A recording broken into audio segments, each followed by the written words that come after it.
Whoa.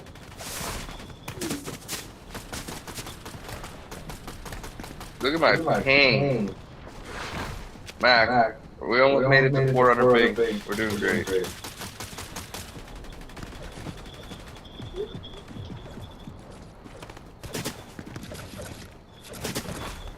So, Caleb.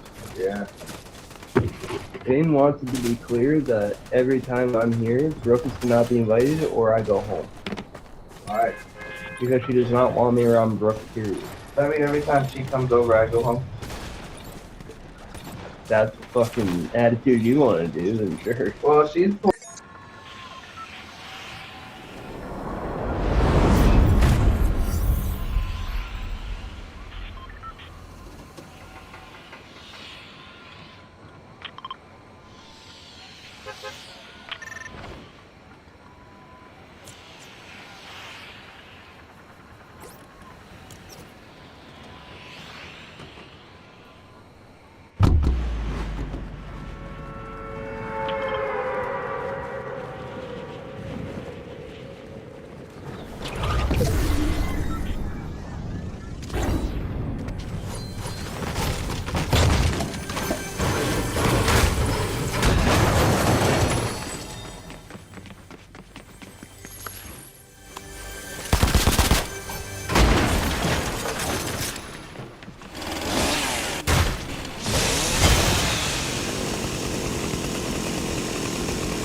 Bouncing back, yeah, I'm bouncing back, yeah, I'm bouncing back.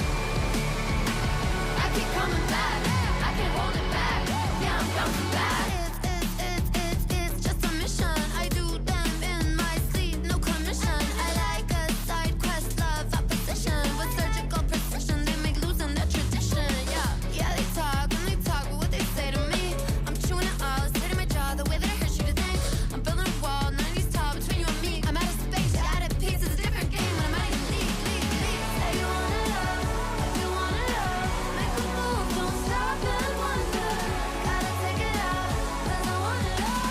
No, I stumble, I'll keep bouncing back. Take your cap, take a step, 'cause I've been back. Oh, just like that, I beat you in, crank up back to back. Oh, just like that, I see a dub in my future stats. Oh, I know a place you can go. The doghouse outside my massive abode. It's lovely, it's cushy, and sometimes it's cold. Now sit and watch me get this gold. Oh, I bounce back. I just want it all. I just want it all. I'm gon' bounce. I'm gon' bounce back. Said you want it all, but you want it all. Said you want it all. Bounce back.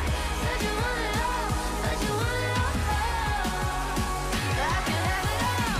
If you knock me down, I will feel the fall. I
up, we on fire.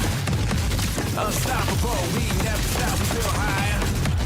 Look at us, why we the best, far better than all of the rest. Unstoppable, we moving up, we on fire.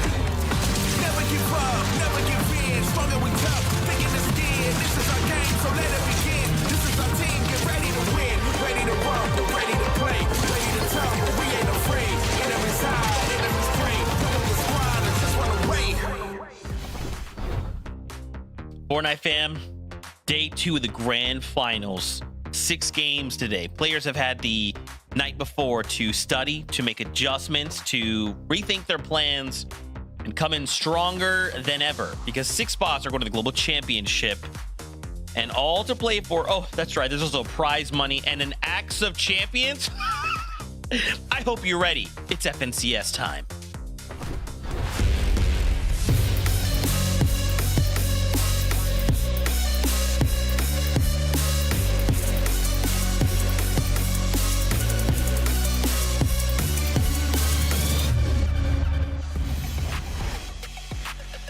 The only people more excited about the grand finals is Kelly Link and Vivid. Friends, day number 2, 6 games, Axe of Champions, 6 spots, prize money. How are you feeling?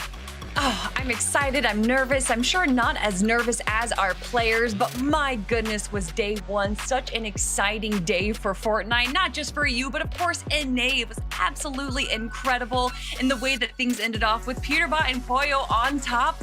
My goodness, Vivid. But we've already got 6 teams from North America made their way to the Global Championships, and we're going to find 6 more today.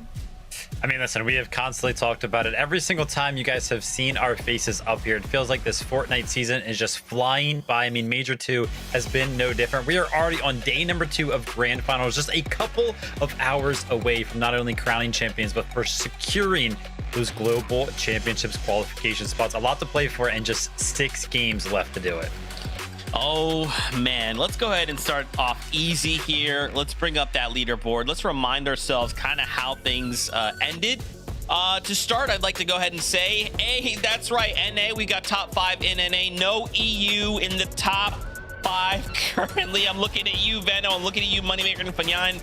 But speaking of both of these EU duos, you know, we kind of seen some crazy situations out of Moneymaker and Fanyan, specifically looking to possibly contest some other duos. Vid, you maybe want to talk us through some of that action?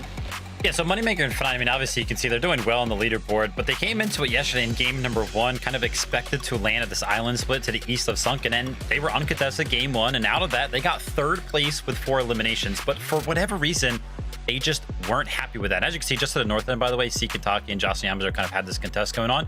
But Moneymaker and Fanyan, like I said, they weren't happy with it. So in the next like 5 games, they moved. A bulk of those games, they went to the 0-point center of the map split where they ended up being contested. And then one of the other games, they went up to Chopped Shop up there in the northwest side of the map. So they pretty much left their uncontested split to the south side and opted to be contested.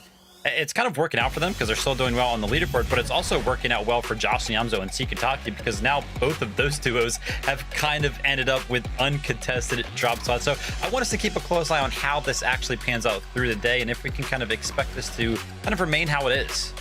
Yeah, it'll be interesting to see because they definitely started off strong, but the last 2 games were definitely a little rough for them. So it'll be interesting to see if they do change up their strategy. But for a team that also had some success yesterday, you already alluded to it a little bit, Zeke, but I'm going to let Vivid take it away because Veno and Agers had quite a day yesterday. I mean, listen, we're kind of talking about off-spawn situations. I expected Veno and Agers to come into this weekend with a little something up their sleeve. I did not expect them to go latte at all because they were going to be triple contested over here.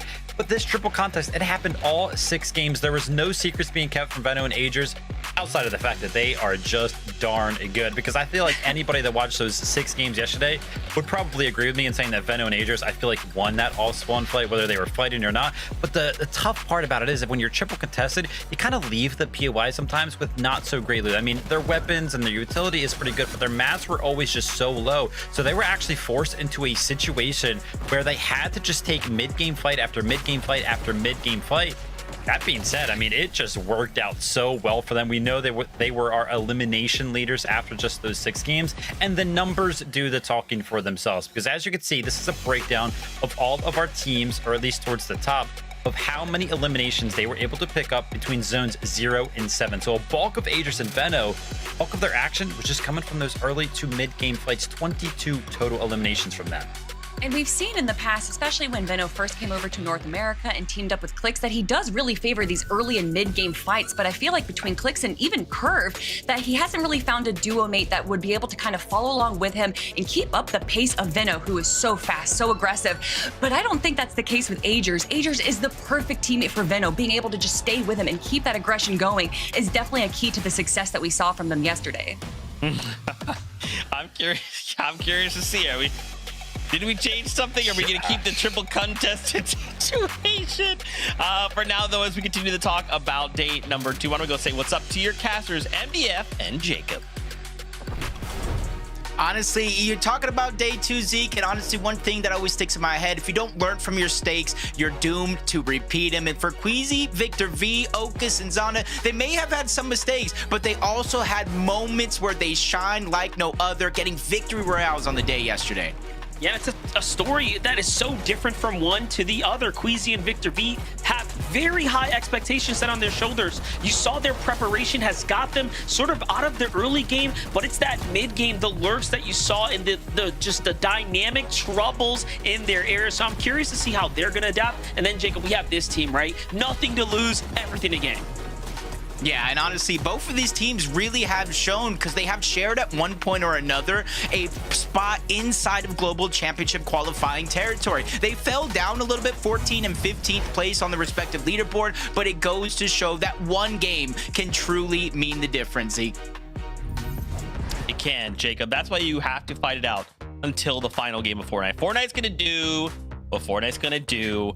But why don't we go ahead and bring up, once again, the leaderboard, right? So we got the talk of EU out the way. Let's look at our top 5 and see who could possibly race to number 1. We'll start at the bottom, Higgs and Curve. I mean, look, we started very strong yesterday, right? A victory royale, 12 eliminations, and we had some consistency and maybe a few one-off games that didn't quite go their way. But Kelly, coming into today, I'm kind of curious what they might have adapted and, you know, how they might have changed their plans to tackle these upcoming 6 games. Yeah, it definitely seemed like the first half went better in their favor, unlike the second half of the day. But I will say in game number 1, the game that they won, that they kind of forego these early rotations that I saw a lot of other teams kind of prioritizing. And instead they stayed in Storm. They kind of left Lifty Lodge and then even ended up going back to it. And it wasn't until zone 5 or 6 that they actually ended up going back into zone. And they kind of waited a little bit until zone 11 to steal high ground. And then just honestly, it was a clean, easy win and a bunch of eliminations. Getting that VR and the 12 elims has allowed them to kind of hold themselves up in this 5th place spot. Higgs and Curve, man, they opened strong yesterday. Games 1 through 3, they were towards the top of the leaderboard. I mean, yeah, they're still in top 5, but struggling with that consistency a little bit. But a team that has not been struggling to be consistent, Acorn and Bulge, just a spot above them on the leaderboard in 4th place here. And I'm not gonna lie, how everything kind of happened yesterday, I, as it currently stands, kind of favor Acorn and Bulge to kind of take this home. I feel like they're gonna win this FNCS, and it's just on the back foot of how consistently that they have played. Their average placement right now over the first 6 games was 7.0. There is not another team in the lobby with a better average placement than 10, and these guys are on 7. So the consistency is there for Acorn and Bolts. I mean, we constantly talk about it. Acorn, best IGL in the world, paired up with Bolts, so mechanical. That being said, Callie, I know we were kind of talking about it yesterday. The solo clutch points are also kind of keeping these guys alive. Yeah, it's wild to see that they have a 7th place average place, but they haven't placed above 5th. And I think a lot of that is due to what you just indicated, that they are consistently a solo when it comes to the final moments of the game. And you can see that here in the solo clutch points. And obviously, we kind of built up Acorn's solo play in the heats, but that is a one and done. You win and you move on. Here, we need both of them to stay alive a few moments. There was even a few moments in the game or in the day yesterday where we thought they were separated. They weren't even in the same box together. So I don't know necessarily if it's just a little bit of a hitch in their synchronicity or if there's something else going on, but we know that this duo has been together for quite a long time now, and I know that they have that synergy. So maybe just a moment to kind of look back on maybe where they're taking a few missteps and to recover. But again, I'm saying recover. They're in 4th place, but I would love to see them get into a top 3. Absolutely right. I think we all want to see that. We got to keep the ball rolling, though, the conversation going. We got to talk about Muzz and Rise. No big deal. Only a few points behind Peterbot and Pollo. Very strong showing from the duo yesterday. Even a victory royale.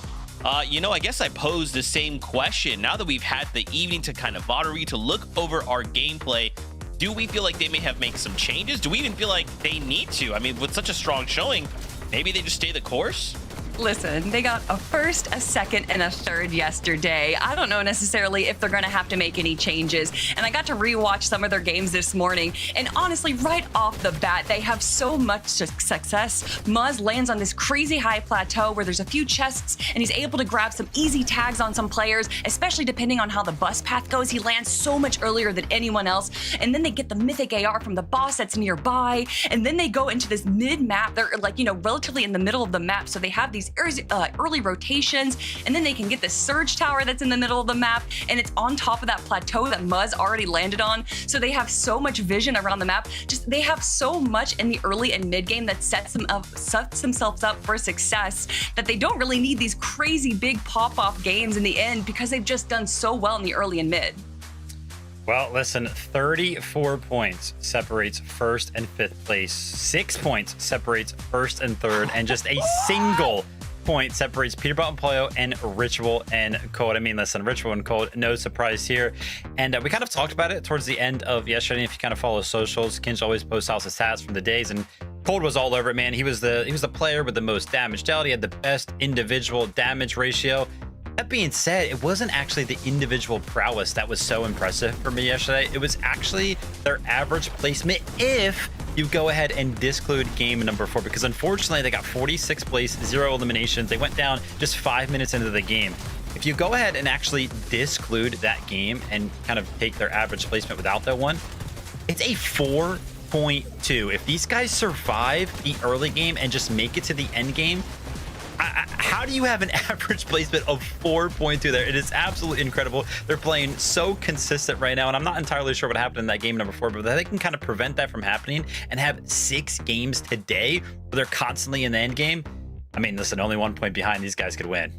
And on top of the consistency, they're also able to grab just a ton of eliminations every time they make it to the end game. And when I was rewatching some of their games, I thought, maybe they're doing these crazy aggro plays like what Veno and Agers do. They just run in the mid game, jump in people's boxes and eliminate them. But no, they kind of wait until the end game, and they'll kind of early rotate, box themselves up, and then just create a little window. And they're so in sync and in tune, and they're both so good that they're able to get an elimination onto players rotating in front of them in like a split second. And they don't even they are so efficient in their eliminations that they don't need to go for the loot. There was a game yesterday where they got 3 eliminations back to back to back and didn't go for any of their mats, any of their ammo, anything, because they barely wasted any of it. Cold and Ritual are just so efficient in the end game that they don't really need to use anything.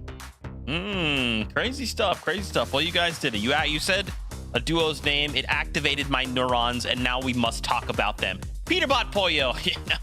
Kelly, of course, it would be this way, right? We go in, we're like, Peterbot Pollo. We even talked about it at the top of the show yesterday. Sometimes they have these big explosive games, and sometimes they're not doing that hot. Of course, they win game 6. They come in today as that number 1 team. Of course, it's only a point, but that's still not that's a pretty scary place to be. I'm a broken record at this point. I always say how they are, historically a day 2 team, and that is still even the case for now. That was the case if you look at Summit Land and you split the games in half. They just do better in the second half of a tournament, and they're already in first place. And I have to think a part of that is due to this kind of early rotates they would do in the end game, even around zone 7 or zone 8. They would build these little towers and just kind of observe where everyone else is going. They would even rotate into Storm to build up a tower to kind of block everyone else off if there was this natural height. They do such a good job preparing for the end game that they're able to control height much earlier than any other team is able to do. You can see their time on height yesterday. Over the course of the 6 games, it was almost 9 minutes total. But that being said, I feel like we have to mention Peterbot and Pollo, it was very, very slow for them in games 1 through 3. And matter of fact, most of this time, 7 minutes and 20 seconds of it, out of the total of almost 9 minutes there, actually just came on the back foot of games 4, 5, and 6. So a majority of that was just in the later half of the day yesterday. In fact, kind of going into game number 4 yesterday, they were on 160 points, and now they're on 333, which means that in just those last 2 games, they got more than half of their points, and they are currently sitting on right now. So the momentum is on Peterbot and Pollo's side right now. Can they kind of bring it into day number 2 and keep the ball rolling? Oh man, it is going to be an awesome day of Fortnite, right? 6 games. After that, we've got 6 spots going to the Global Championship. We're fighting for prize money. We're fighting for the Axe of Champions. It is going to be another movie. It's almost that time. Everyone find your seats on the battle bus. Casters, over to you. Thank you, Zeke. And yeah, as a community, Jacob, we're lucky we get to come into day 2 with 4 teams neck and neck, and then so many others in the race right now. What do you think is going to happen here? Now, first off, lucky is an understatement. We got a front row seat. I think the last time we had a tournament this close, it ended just as close. I hope it's one placement. I hope it's one elim. I hope first and second place are battling it out come game 12, and the winner of that game wins it all. Yeah, definitely. You know, NA has given us quite the spectacular show year after year, season after season. So I'm definitely looking forward to it. As we're gearing up here, though, we get to jump in for game number 7.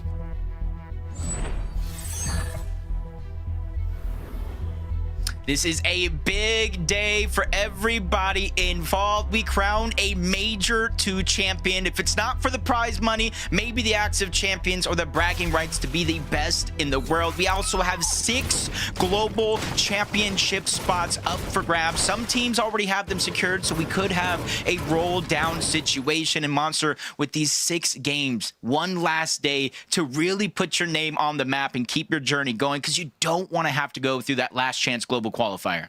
Yeah, definitely. Things get much more difficult later on in the weeks, but take a look at this. Veno, Agers, Chance, and Madden sticking to their drops as we sort of expected them to be contested, not to fully have the drop to themselves. However, it's quite the nice surprise, I'm sure, even for them to only have a single team here directly contesting them.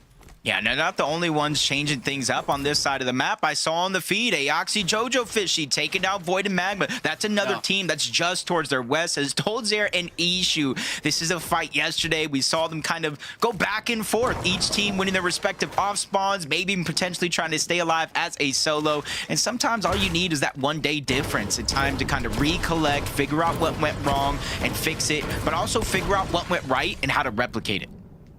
Yeah, definitely. You know, this is their get back. They lost, I want to say, about 4 out of the 6 drops yesterday, maybe even 5, honestly. I know the first game went their way, but besides that, it was a pretty tough showing. F9, Moneymaker, keeping things interesting for us here as they continue to sort of float around the drop. Today, they're pulling out a whole new bag of tricks. They have a completely new team and a new POI insight. Yeah, I feel like they realize sometimes on this region, it is those eliminations that make the difference and start that momentum building, get confidence through the roof. So for Moneymaker and F9, it seems like they're pinpointing contested fights off the drop. And I'm not sure if they kind of plan for where they're actually hiding, but teams usually do go down the monster. They usually do farm up the metal here, the brick down below. You almost get maximum material down there. So the chances are high that teams are going to rotate in that direction. Obviously, the porta potty's there to get even more loot towards the backside of the map. That's right. And Sharkman and Yuz are, of course, a team with some fair amount of points earned from yesterday. Their overall performance ending them in 23rd. So very much in the race right now for a consistency position. Meanwhile, Kick and Avari have the high ground here. They're looking down, also trying to see if they can find an opportunity. Everyone is oh so patient down here. So Moneymaker and F9 might have did their homework, but were they spotted potentially landing down? Hence everyone's cautiousness at the moment. How much time can you wait here, though, right? Even with max shield, you don't really have a lot of builds. So the clock is ticking here. Uh-oh. Like I said, they're going for that brick, the porta potty, Moneymaker and F9.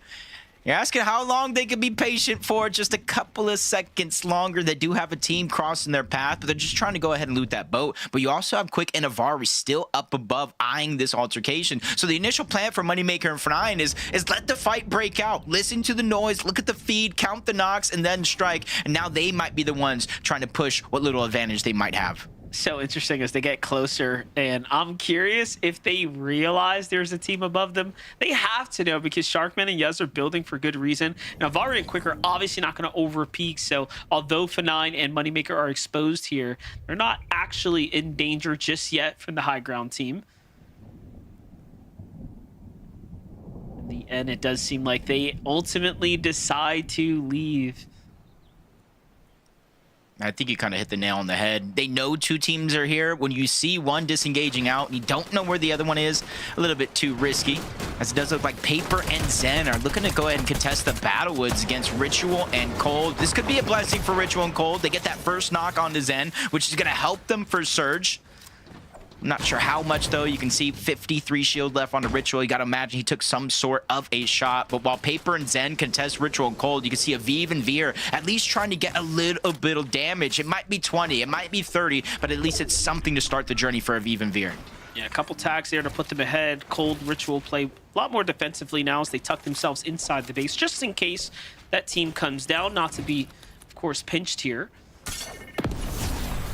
Goes the Shockwave to give them that extra stamina. Now it's time to go ahead and make the push here. Breaking that wall right there allows them to see straight through it, and the elimination was quick and easy for them. They had to secure their first set of points and some damage to go with it. Yeah, basically 2 eliminations. Even though Ritual did get tagged up, it's still overall a net positive, especially since they haven't even left their POI yet. There's a lot of time for them to continue on with their game plan, just like Josh and Yamzo. They only get that little building just outside of Sanctuary, so they have to be quick to loot up elsewhere. And that's why we're seeing in majority of the games, even yesterday, they're so quick to get out of that actual drop and rotate towards the center of the map. This time around, it does look like they're venturing on over towards Sinister Strip, and you're already seeing how crowded it actually is. Oliver OG being the primary ones to try to put down pressure. Yeah, there's a lot going on here. Tons of teams situated in the vicinity. You have Okus and Zonda. Peterbot and Boyo has a surge base there as well. So this is quite the dangerous rotate. Everyone's going to base down, but for a second, we get to jump in with Mirops, QK, Aminish, and Javi here. Shots and exchanges happening between the two teams in the fight. Then, of course, you have this team based up outside of this engagement here. They're popping tags in as well. Literally 4 teams. Contrap, Darzi, 20, Chimp towards the outside, Marab's QK here, Javi and Aminish.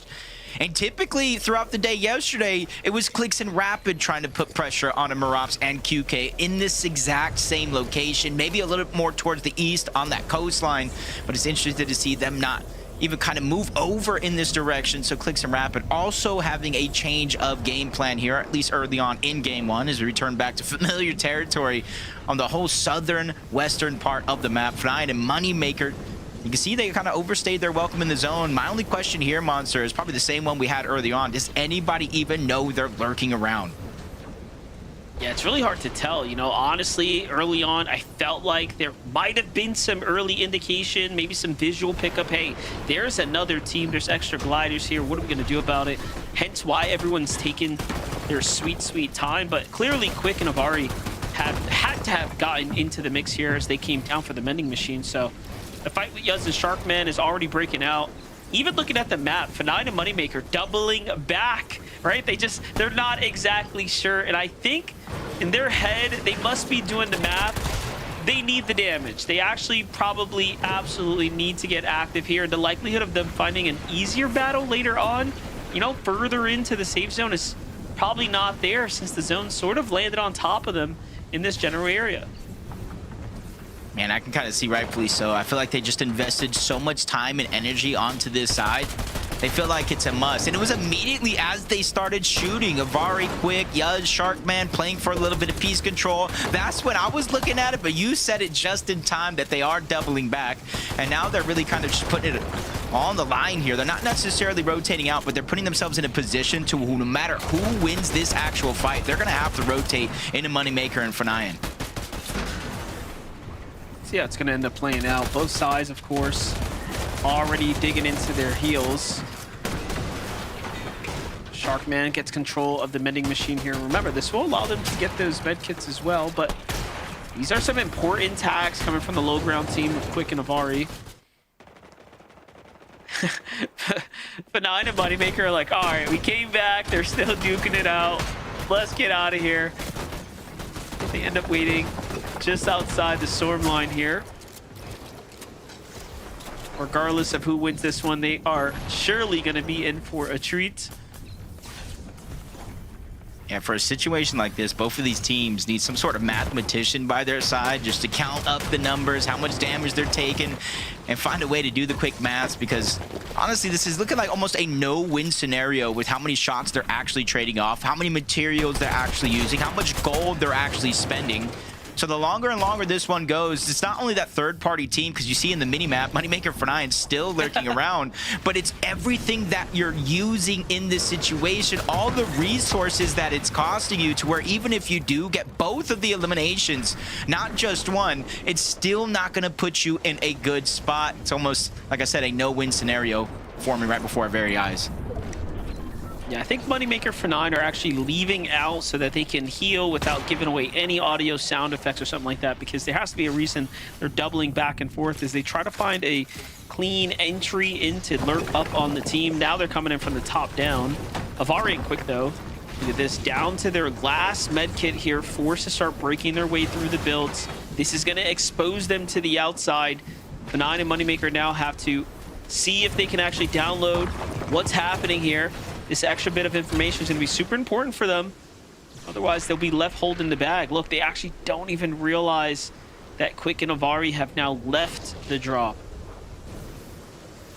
And they're watching the whole other side. Instead of the same side that they kind of rotated on out, but you can see they found some loot on the outskirts of where they're actually at. They're able to get a couple of extra med kits, minis, bigs. Not sure what the mobility is looking like overall, but they're at least in a spot where they do have the luxury to stay a little bit longer. On over towards Calamari Canyon, where we jump in very quickly to see Noxy go down. And it was no Nox. We know him and Dash have been eliminated out of this game. Big eliminations for King and Craze. That puts them at 3 now. That's a plus 12 points. If you start with just that, they're inside the top 10 now, jumping up to where Josh and Yamzo would have started the game here. For Acorn, for Bolts, they're off to such a hot start at day 1. The cushion is growing. 318 points separate them from the rest, but I'm looking at that damage meter, looking like it's a bit light here. So options are going to be Oliver OG, but the problem is you have Yamzo in the distance, and remember, Peterbot and Boyo have that tower too, so a lot of potential third parties for Acorn and Bolts can be happening here. You see what I see, right? But we're both looking at the same thing. And no, I'm not talking about Curve. He is great. We know what it is. Production even sees what I'm seeing. It's the return. The man, the myth, the legend. Higgs has been shoved away. It's the return of Batman Booga. And this is something big right here, because he has come so close under the name Batman Booga so many times, from NA West to Central. He has yet to capture that FNCS championship. And I feel like right now he's playing with a chip on his shoulder. Day 2, a new day for them, and why not bring a familiar name back to the mix? Honestly, I would have loved to see him even go with Batman Higgs. Let's just merge the two, take the branding all the way. But Batman Booga, what a fun username. Definitely inspired by, obviously, the GOAT himself. So really cool to see Higgs having some fun here. And I think he's just trying to put all the good omens together, right? Put out all the good lucky charms that he can think of here, because he is very close to striking NAC championship title here today. Yeah, at one point or another, sharing that first place spot. Along with Muzz and Rise here, I talked about it yesterday, coming together very, very late, especially compared to some of the other teams that they're around on the leaderboard. Had a not good day 1. They needed to clutch up big in day 2. They made it happen. They go through heats. It's a cakewalk for them. And then here in finals, they're playing so phenomenally well. I think Rise has flown so under the radar, you know, over the last couple of years, you know, maybe even questioning his dedication, his passion. I feel like, and I've always said it, with the right teammate, Rise will rise back on up, and I think Muzz is that right teammate. Yeah, listen, Muzz has had this very consistent, successful career on NA. I feel like there's been moments where, again, he has excelled as an individual, and just pairing up along Rise, who's also had a very stable career. These are two super veterans paired up with one another, and if nothing else, I bet they just complement each other very well. Two very level-headed players, and their performance here is surely showing. in a world of so much new, crazy talent as well, right? Like the Curves, like the Batman Boogas that are, of course, rising up, especially in the last year. But look at this. Being below, 120 below. We'll have to catch up with what's happening over there. First, though, we touch base with Buzz and Rise, who finds Boji rotating through the storm, getting chased down by Cynic. So a nice free pickup for them. That's a 4-point swing going their way. Yeah, that's definitely good because coming into today, it was 6 points difference between them and first place. Obviously, we got to figure out how many eliminations Ritual, Cold, Peterbot, and Poyo have gotten throughout all this, but they're definitely climbing up as the game continues to progress. Batman Booga's going to go down. Curve going against Cold and Ritual. Cold is just going to shut them both down back to back. Batman Booga here in game one along with Curve. They had the most distance traveled over the entire tournament so far, and Cold and Ritual immediately shut it down. Yeah, I'm sorry to say it's just a really tough fight, right? Like, who wants to fight Cold when they're not below the surge, right? Like, Cold just gets to wait there, get the pre-fire off, and you saw him do it. While that was happening, by the way, F9 did find Sharkman with an elimination, so something has finally concluded for Moneymaker for F9. You can see them down to the bottom right. Meanwhile, way up top, clearly, Boyo and Peterbot get first dibs on the rotate here. Using a shockwave, gets off that high ground. This is working out pretty perfectly for them right now. Yeah, especially compared to some of the games we were seeing yesterday. They're 520 above, but Venno has gone down to Veer. Ager's literally on a sliver of HP, and it's active surge. He only has a couple of seconds. He can't take a single tick. Veer is buying time right now, and Ager's and Venno have gone down. So as it stands, Monster, 5th place, 6th place have both been eliminated. Yeah, that's a tough spot to be in, but if you're everyone else who's, of course, racing for consistency, you're happy to see these spots start to loosen up, because what you don't want is for them to hold the grips on the leaderboard, right, and continue to gap away. This really does open up opportunity for other players. Meanwhile, Clicks and Rapid getting active here in the mid-game, finding themselves a nice little elimination. Well, a lot of notable names I'm still seeing alive here. Yamzo, Josh, King, Craze, Bolts, Acorn, a lot of teams situated pretty strongly now. Yeah, I just got to see this update here for Acorn and Bolts, 263 above. You know, it wasn't too long ago in the same game, we saw them kind of below the damage threshold. But Acorn always peeking for those opportunities. And I think it was Kelly that said it throughout the day yesterday. Even though they're 4th place on the leaderboard, they were just unable to really make a lot of these games count as a duo. They really made them count as a solo, but we know what the difference in numbers makes, especially if you're a team like this that knows how to play for that high ground. You just can't do it alone most times. Yeah, look at this. Somehow, Moneymaker and F9 are 120 above when they only got that singular elimination that we saw in the feed there. Just shows you the importance of also not taking damage in your journey. Meanwhile, Cold and Ritual, though, just doing big things here. It's really funny that in the highlights, you know, when Kelly did the breakdown for this team, she mentioned that they get these eliminations. They do not greed for the resources, though, but they also don't desperately find themselves needing it every single time. Even here and now, they are max material coming into this big moving zone. Yeah, and I think it's something that Ritual just deserves a lot of credit on, you know, just being able to kind of go through trios, now back to duos, and be the IGO, and somebody they can kind of lean hard on, especially in these tough situations where you don't necessarily know at all times where you're going to get your surge, where they did go down, I think Vivid said 46th place to start the game, and they're still looking as strong as ever. See Victor V and Queasy not straying away from their strategy. They tried it yesterday, they did it in heats, going for high ground majority of the time, but they're 88 below the damage threshold. There's a lot of opportunity up here for them to go ahead and strike down on anybody shockwaving on, but they have to be quick because it's active surge. Yeah, this is super important for them right now. I also didn't see many heals, so they've already healed through the majority of the last couple of surge ticks, and now they're forced to jump on a team, and it's Peterbot and Boyo who are on the other side. Peterbot just hits a monster shot, so does Boyo, and they take down Victor V and Queasy on the line where placement points were being issued out. I almost wish they would have gotten active a little bit sooner, especially when you saw 7 players standing between you and the surge turning off. It's just a long ways, but look at this. This is looking like a win situation for Peterbot and Boyo. The only team that has arguably gone for height every game that they possibly could has now lost that resistance, or better yet, beat them on the high ground here. Yeah, that high ground counter is definitely going to reach 10 minutes after this game, but Clicks and Rapid falling under the radar so far in this game. I think that's a blessing for them, not taking too much focus from everybody. We saw Rapid's first elimination kind of get them going. Now we're getting into the placement points, top 22. It's not much as of now, but we know teams will start to drop like flies. And those placement points will start to fly in as they rotate toward the front side of the zone. They're waiting for it to open up on the right side, which gives them a little less pressure to deal with. Names I'm seeing here, Golden and Ozone on the backside of zone. Ritual, Cold here, 5 eliminations now, working the mid-ground lane. They're getting targeted, though, by a few different teams here. They will have to sort of soldier their way through all these old builds. Peterbot Boyo still maintaining control of the high ground. I'm seeing glimpses of Shadow and Virgo as well, still standing here, trying to make a comeback for themselves, but take a look at this.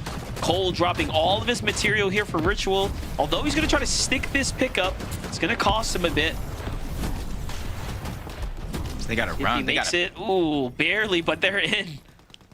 Beeline it there, just 10 HP for Cold, but surviving is surviving. Saw Muds and Rise in the backside of zone, so it doesn't look like it's smooth sailing for Peterbot and Poyo just yet. Fanaya's gonna go down. Moneymaker still finds an Elim. He gets the Elim onto Acorn though, separating him and Bolts once again. But Moneymaker, it's your chance to make your name true, make that money, but he goes down. Peterbot and Poyo are gonna fall from grace as well, and it's Shadow and Virgo the ones that take it all. Yeah, it looks like Muzz and Rise might have attempted it as well. You saw them falling there too. So a scrappy battle up top. Peterbot Boyo end up playing the price. Boyo now left by himself, but in the end, Shadow and Virgo remain victorious with the high ground. Meanwhile, Cold still trying to pull off a solo clutch here for himself now. He's at 10 points earned this game already. Meanwhile, Virgo and Shadow holding things down on the high ground. Oliver OG, Belly Boss think they're gonna come up and contest the best here, but nope, it's Boyo who still wants to have a piece of this fight. I saw him take so much damage. I'm like, what duo is next to go to the high ground? And it's Poyo by himself. That's something that he loves to do. Go for the high ground as a solo and let everybody else down below deal with that mess. But as of now, it's Shadow and Virgo that are going to stand tall. Clicks and Rapid get a second elimination in this game and timed perfectly because they desperately needed those materials to continue looking strong here. It's a very big game right now for Clicks and Rapid, almost a top 10, but Boyo still has to be taken out here. He's working his way through the low ground now, jumping down, just trying to stay out of the line of sight of the opponents. Doesn't even have time to pop his heals. If he could, he would, but he's more desperately trying to avoid the storm here. Just weaving in and out of these builds. Oh Whenever we watch, it's like the game is moving in slow motion for him, and now Poyo clicks one-on-one. Poyo goes down. That's Ozone who steals away that elimination. Now everybody is sending up towards height. Shadow is gone. Virgo is down to a sliver of HP. Doesn't even make it back in. And out of nowhere, it's Dolzir and Ishu that are stealing away the momentum here. And don't forget, Dozier and Ishu had a very, very tough day one, losing their off spawn. Finally, though, when they get let loose, they are running things up, but so are Iamzo in the low ground. But take a look at this. Just a little update. 8 eliminations for Josh and Iamzo here as they are cooking things up down low. And now they've actually secured just enough material to do something big here. They were literally one placement outside of the Globo's bubble. You gotta imagine they're inside of it now and looking to head even further up that leaderboard. Our final 2v2. Dozier's gonna get shut down first. Iamzo and Josh win game number 1. 11 eliminations to start the day off hot. A huge, huge moment for them right there to be battling from the low ground to turn things around and then secure the win when it matters most. And honestly, with how fired up they look there, Zeke, that was the way you execute. MDF, I am shocked after that game result. I feel like there was so many different ways that game could have ended. For a while, I was like, oh, Peterbot Boyo, they're up on the high ground. But then Shadow Virgo push out, and I'm like, oh, wait, hold on. What's going on? And then Dozer and Ishu go, I'm like, oh my gosh. And then Josh and Iamzo from the low ground. 11 elimination victory royale on the hardest day of the competition to kick off game number 7. Kelly, oh my gosh, momentum is going brr. Listen, I think we need to give a big thank you to Reet and Cooper for winning the Wonky Land off spawn first to 10, because I think that might be a key to the success of Josh and Iamzo right now. We've seen them have major success at Wonky Land, but what they're doing right now in the early and mid game, and Vivid, you broke it down perfectly, and then being able to convert that into these perfect end games, absolutely incredible. And I do have to feel like just because of how vertical that height was, there were so many layers and not too many people actually on that low ground except for Iamzo and Josh. So when these players had to kind of drop down, when they got a little scared, they were able to just clean it up so easily because they were the only ones there, and they were able to just pick up so much loot because of that. You know, we were kind of watching the game. Obviously me, Zeke, and Kelly, and we were kind of talking about it, whatever, and Zeke was like, man, it kind of seems like everybody's like sleeping, you know what I mean? Everybody needs to like wake up a little bit here. I can tell you right now, Josh looks like he is very clearly awake because he was moving just absolutely phenomenally in that end game. But I also want to go ahead and mention, you gotta imagine, we constantly talk about the differences between day one and day two when it comes down to these types of competitions.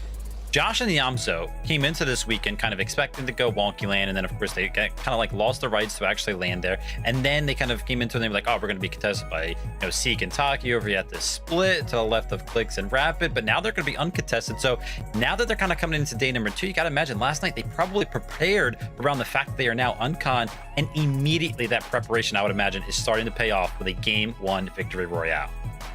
Crazy stuff. I feel like I gotta go watch Faxity's reaction to that result. Man, a massive shock and a massive W for them. How does that impact the leaderboard? We'll find out after this short break. We'll see in just a moment.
I got healed from that one off.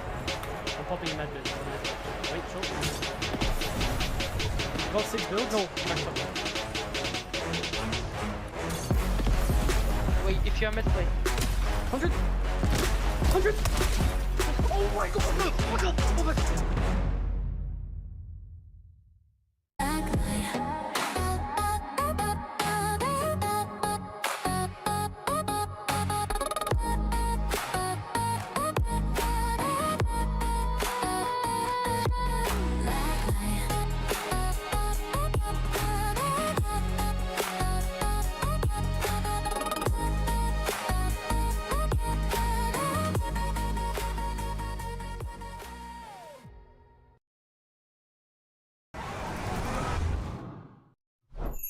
Milk can help you grow.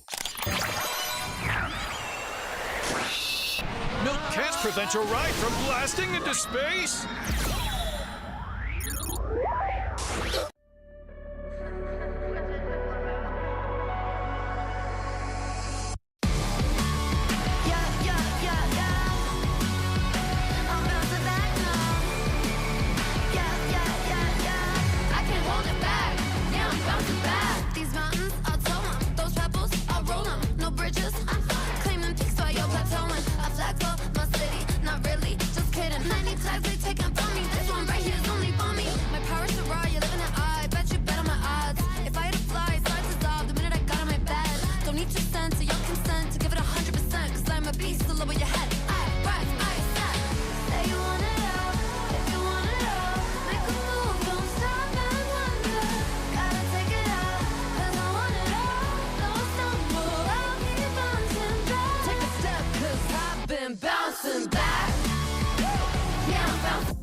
Man, oh man. Game number 1 was as chaotic as I had hoped it to be. And if you missed it, Josh and Iamzo got themselves an 11 elimination victory royale in the first game of the day. We do have 5 more games to go. Nobody freak out. But as we turn attention to the leaderboard, this is a massive W for them. They have jumped up so many places, and now they find themselves in the top 5. That, Kelly, is why we say one game can really change everything. I love to see it. Out of all of the teams that we had play in Major 1, there's only a handful that stuck together, and Josh and Iamzo is one of the only ones that didn't get a global championship qualification and still remain together. And you can see why that's so important, the synergy, the understanding. But I'm going to be a little bit honest. I like to write notes while I'm watching these games, and around Zone 2 I wrote Iamzo with great loot.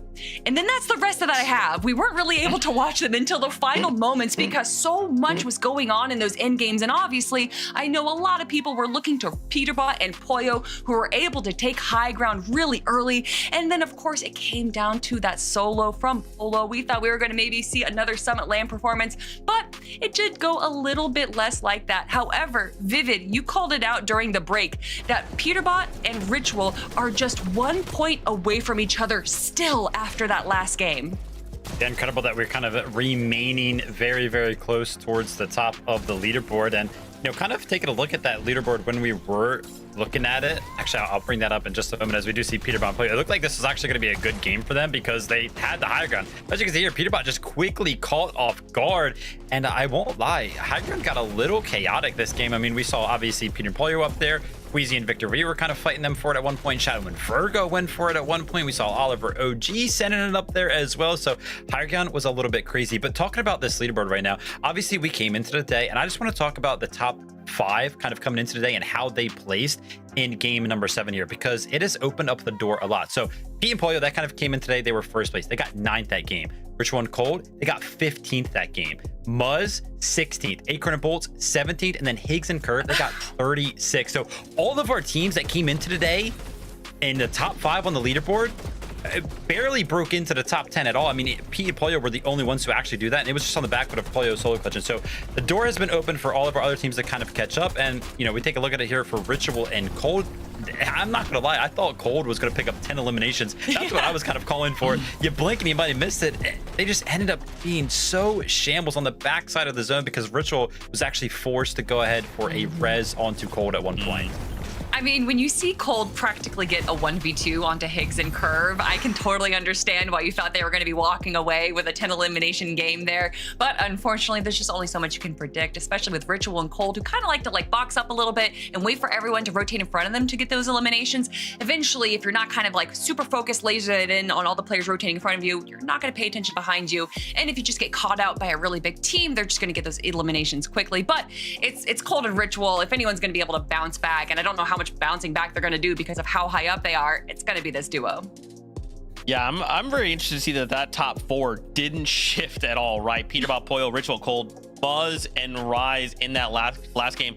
You did call out, Viv. They did find, they only made it to 16th place rather, but they did find 3 eliminations, so they are still trying to make up those points.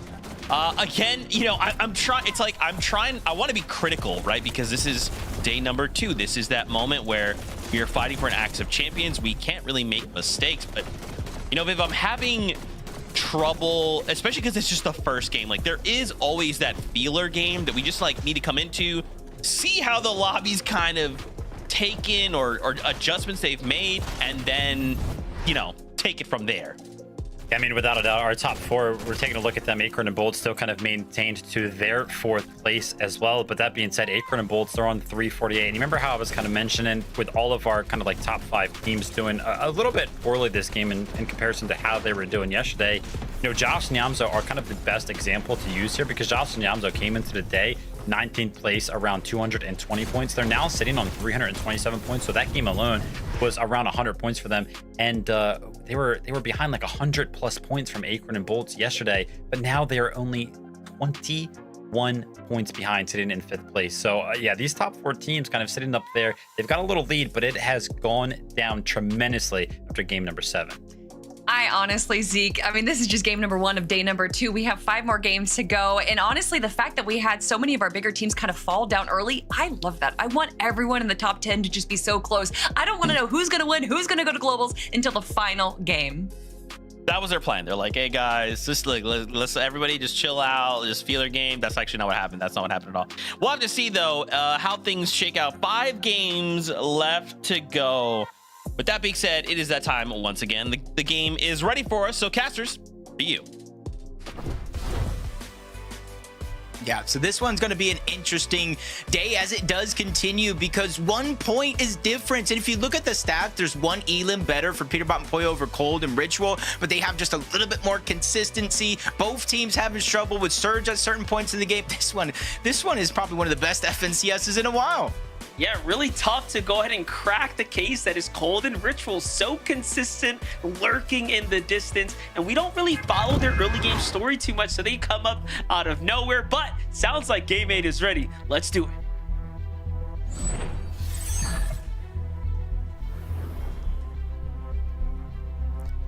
You know, it's not only the gap for first place that I'm looking at as I go down the leaderboard. I try to count the teams that already have global spots secured, the ones who don't. Even that bubble for the global championship spot is just so close. Like Kelly said, I want to see this one go down to the very last game with everything on the line. Yeah, the way this leaderboard is headed, it surely will do just that. But there was already a couple upsets from that last game, right? You have the Higgs and Curve dropping early. You have the Aegis and Veno falling prematurely as well. So a lot happening there. As we jump in with Dozier and Ishu, they seem to have just figured things out off the drop. A monstrous first game to kick things off, that second place giving them the momentum. And now that confidence comes surging in here as they drop their competition out the gate with no problems. Like, I know we have big plans for the day, Brothers Moneymaker Infinite. We have big plans, right? I like and it. One thing I learned over my time on this earth, is in order to be the best, you have to beat the best. And Fnine and Moneymaker right now are definitely ready for a handful, and it works! It works! Down goes Peterbot. Now Poyo is left by himself with Moneymaker and Fnine looking for him. This is crazy. They have managed to successfully take down the second place team as well earlier in the competition in day 1, and now they're targeting our number 1 Peterbot and Poyo. Poyo's by himself. We've already given Poyo so much credit as far as what he is capable of as an individual player, but even with all that star fighting power, is it going to be enough to hold back Fnine and Moneymaker? Well, look at things from Peterbot's perspective. He gets hit with a major surprise. There's literally nothing he could. As soon as he took the porta potty teleporter, he was just done. They coned him off. They boxed it. There was no builds able to be placed. Even if somehow Peterbot one shot tagged one of them down, it's still a 2v1. So Moneymaker Fnine still affecting the lobby all around. And it's almost a must, right? Because you kind of close out the day yesterday, 49th place for the most part, 18th place to start the day with 2 eliminations. So they need something to get back on track. And taking down Pete, that could be just it. What's crazy about it too is like they just slowly influence all the teams' overall tournaments, right? Like these little things that they're doing is really having ripple effects, I think, across the entire competition. And that's why you have it, even people like Muzz, Rise, Acorn, Bolts still having this creeper like way up the leaderboards right now. All in all, I mean, I'm impressed, right? I'm really genuinely impressed with what Moneymaker and Fnine have done on this region. Yeah, I blame Veno and Queasy. Remember the Invitational? They're the ones who started it off. Peterbot popularized it, and now I feel like everybody is incorporating it into the game plan. Rightfully so. I know it was only a 1 point difference, but if you're one of those teams that are a little bit further down the leaderboard, the only way to stop such a consistent team is maybe to take matters into your own hands. That's exactly what they're doing. Batman Booga and Curve, aka Higgs and Curve this time around, just lurking off their mountain a little bit towards that team down below, which was Paper and Zen. Again, just trying to get some early game surge. They have some of the most distance traveled on the map throughout the entirety of this tournament, so surge is a primary factor of their game plan. I just want to say, whoever's editing, Moneymaker Fnine's video for the post-tournament, they're going to have the best post-tournament recap out of any team out there. Win or lose, doesn't matter. They're going to have the best highlights for sure. Okay, slow and steady for Clicks and Rapid over on this side. Uncontested for the most part outside of that left building. And which I think kind of puts a little bit of a speed bump in their path as we kind of take a quick look at King and Craze. Vert just gets lurked on. Literally, this is just lurk after lurk so far in this game. Just key way to get eliminations. But as I was saying, you know, Clicks and Rapid coming into the tournament, they practiced a lot with that cube, able to kind of bounce them far to get eliminations. With Josh and Iamzo landing there, they don't necessarily have that same comfortability to use that as a part of their strategy. Yeah, they've almost foregone that as a part of the strat. And again, that's just because you don't want to really cross their paths, right? Or leave yourself exposed to them. Let's rotate. Acorn Bullets, though, facing a little bit of resistance from Curly and Jargu. They're also forced to disengage, give up the high ground position that they probably want to set up for. Muzz and Rise on the other side. Back to their trusty and true strat. They haven't really changed much, right? This team has almost consistently played these towers, and it's just worked out for them.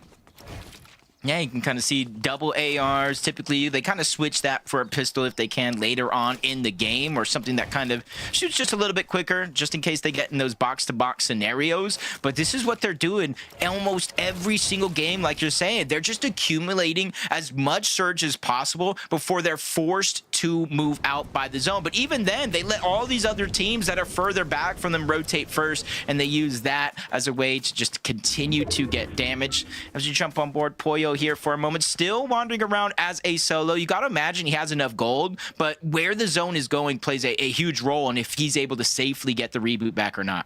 Yeah, definitely, as Webster has rotated into this drop. Again, Boyo is still one of the deadliest, right? If he just catches this lurk play and it works successfully, he can very much confidently take down whatever's left of any duo. He's kind of lurking around here. You still see F9's name in the distance there. They're not looking to give away a free reboot to Peterbot by any means. You got to respect that tenacity, right? That consistency here from them. They've almost even taken their strategy. They're like, yeah, we're the kings of the drop. Let's go and build our surge tower here as well. I can respect that. Continued action all around, though. Aoxy, Jojo Fishy trying to make up for that last game. You can kind of see the first drop is going to happen. Jojo Fishy's going to quickly get cleaned up. Not a lot of damage onto Veno and Aegis, so far, this being a true win, Surge included, especially now that they have Aoxy on the back foot. 2v1, Veno trying to spray from up above. Again, those Spire rifles, the amount of time you could just continuously spray, it's just very, very so much a nuisance, especially for somebody that is a solo, as Veno and Aegis finally attack from both sides, but it's not going to work. Veno's going to get dropped first. Aoxy actually does get the cleanup before falling, so some damage to slow down the roll that Aegis and Veno have been on. Yeah, look at that in the distance. You see Victor V and Queasy as well. I wonder what they're thinking as they're hearing these shots go off here as close as they were. But Boyo, Webster encrypted. We talked about that lurk play from Boyo here. He's setting up the 2v1s. He's saying, screw the lurk. I'm here to take this fight. He's doing it very much confidently. As this is happening, though, I'm looking at other teams kind of point their arrows in this direction. So there are other people interested in what might be happening here. Yeah, outside of Pollo, you're right. 5 teams directly in Sinister Strip, a 6 on the outside. As CDZ and Nut come in this direction, they are lurking right behind, so they have no clue another team is this close, literally just one box away, and Pollo's being persistent here. He knows, like, I need damage, I need a certain amount of loot, especially since I'm inside of the zone. If they see a solo trying to shockwave away, you know players will tend to chase after that for the eliminations here. But Webster Encrypted doing a good job of holding their ground here, not giving up any inches to Pollo, or at least not just yet, because that shot's certainly going to connect. Yeah, I think what's more important is that they're slowly backing him down, and he's getting closer and closer to CDC and Nut, who are just outside. So Boyo's likely, I was going to say, probably going to disengage here soon. He's going to do enough damage, look to back out, or CDZ and Nut are going to catch a glimpse of what's happening, and they're going to say, wait a second, he's by himself, and then capitalize on the elimination. Yeah, you can kind of see Pollo realizing using so many materials here. He's going to disengage from the backside of Sinister Strip. Exactly what we were talking about. Spotted out as a solo. Wow. They did so much damage. A sliver of HP. That's all that's left. Nut and CDZ get slowed down for a short moment. The third party is coming to pour it in this direction, and they're still going to solidify the elimination nonetheless. But now they're the next target here at this south side of Sinister. Well, Boya and Peterbot fall in 40th place there. So Boyo's effort was amazing, but not good enough to push him through the impossible task, honestly, considering how many teams got to his drop there. Josh Nyamzo on the other side playing much, much more safe here, very passively holding down this metal fortress. And that's going to leave Ritual and Cold here with an exceptional amount of runway to go now. And think about it, they've been so consistent, right? Basically matching bar for bar on average elims and placement points. Now, this is their chance to not only take first, but hopefully start to build a little bit of a cushion. They still got to worry about Muzz, Rise, Acorn, and Bolts. Yamzo and Josh, who just won that last game. They flew up the leaderboard into 5th place overall from outside of that Globals bubble to inside for sure. And they have the same strategy, you know, as a lot of teams that do land at that spot, that kind of half sunken. They immediately rotate over towards this mending machine. It's where they're getting a lot of their metal. Obviously, with the gold, that's how they're replenishing their loadout for the actual heals. So Josh and Yamzo just sticking to what isn't broken. One thing to think about for Virgo and Shadow is that although they had a slow day one, they are picking things up with a strong pace here in day number 2. That big 7th place that they managed to pull off has effectively put them in the bubble, knocking on the door for a qualification spot. Again, not that they necessarily need it, but again, if they get to push other teams out, things start to open up. Yeah, more and more eliminations that they get. Even King and Craze here, if they're able to catch fire, they're inside of that bubble. They're going to create that roll down effect. But even with them creating that roll down effect, every elimination they get on somebody outside of the bubble, they're essentially, you know, hurting their chances. They're siphoning points away from teams that do need it. So again, even if they got their global championship spot secure, there's so much for them, not only to play for, but impact here in this lobby as we jump on board 2nd place. I say that with knowing like just one placement point, one elimination would bounce them right into first. 306 above the damage threshold. It's not necessarily a mountain of damage that they're going to be everybody else, but they're definitely setting their path forward. I like how they do this as well. Ritual goes first. Cold kind of looks out to see, okay, is anyone going to take shots at you? Is that team going to take this? And almost using it as bait to find tags on the way. And again, F9 and Moneymaker kind of take up Peterbot and Boyo's strategy too. I'm thinking that their prep is in obviously the lurk, but then, okay, if we take down the team we are lurking on, what do they normally do? As they just adopt the strategy. They almost become the team, basically. It's a very interesting way to play the game. I mean, I would follow those same strategies too, especially if I got that elimination onto Peterbot. Especially with both of them going down, but I did see this in the feed. Acorn dropped, Void dropped. It was a trade 1-for-1, but with no eliminations, the revive is going to come back through. And so for Acorn and Bolts, they just got to reset here in this situation. But be careful because Veno and Ager's doing it again. This is literally the same strategy for the most part that Veno used to come back from a 100-point deficit to win Major 1. Oh, what a tough spot to be in, though. Agers, as he opens up fire, Acorn edits the window and finds him there. And now they're looking to finish the deed here. This is a really big elimination. This is actually a potential pace-changing elim for them right now. Veno falls here, and now this is going to be 2 back-to-back games where they get taken out early. And you kind of see him just toying with the idea, do I go for the revive? I got to try to heal up. Acorn and Bolts are staring me down, so Ager's not going to be rescued, at least not here and now. Veno needs a heroic effort before going down. Acorn and Bolts, this could be the game. We were talking about it. It happened again in that last game that they stay alive as a duo, but I might have just cursed them. Javi and a Minish out of nowhere, probably hearing the noise. They want to join in on the fun. Yeah, and someone else does as well. Look, there's a fresh team coming in pretty aggressively, as they need the extra damage here. Javi and Aminish are going to look to disengage instead. Not wanting to fight against the best here.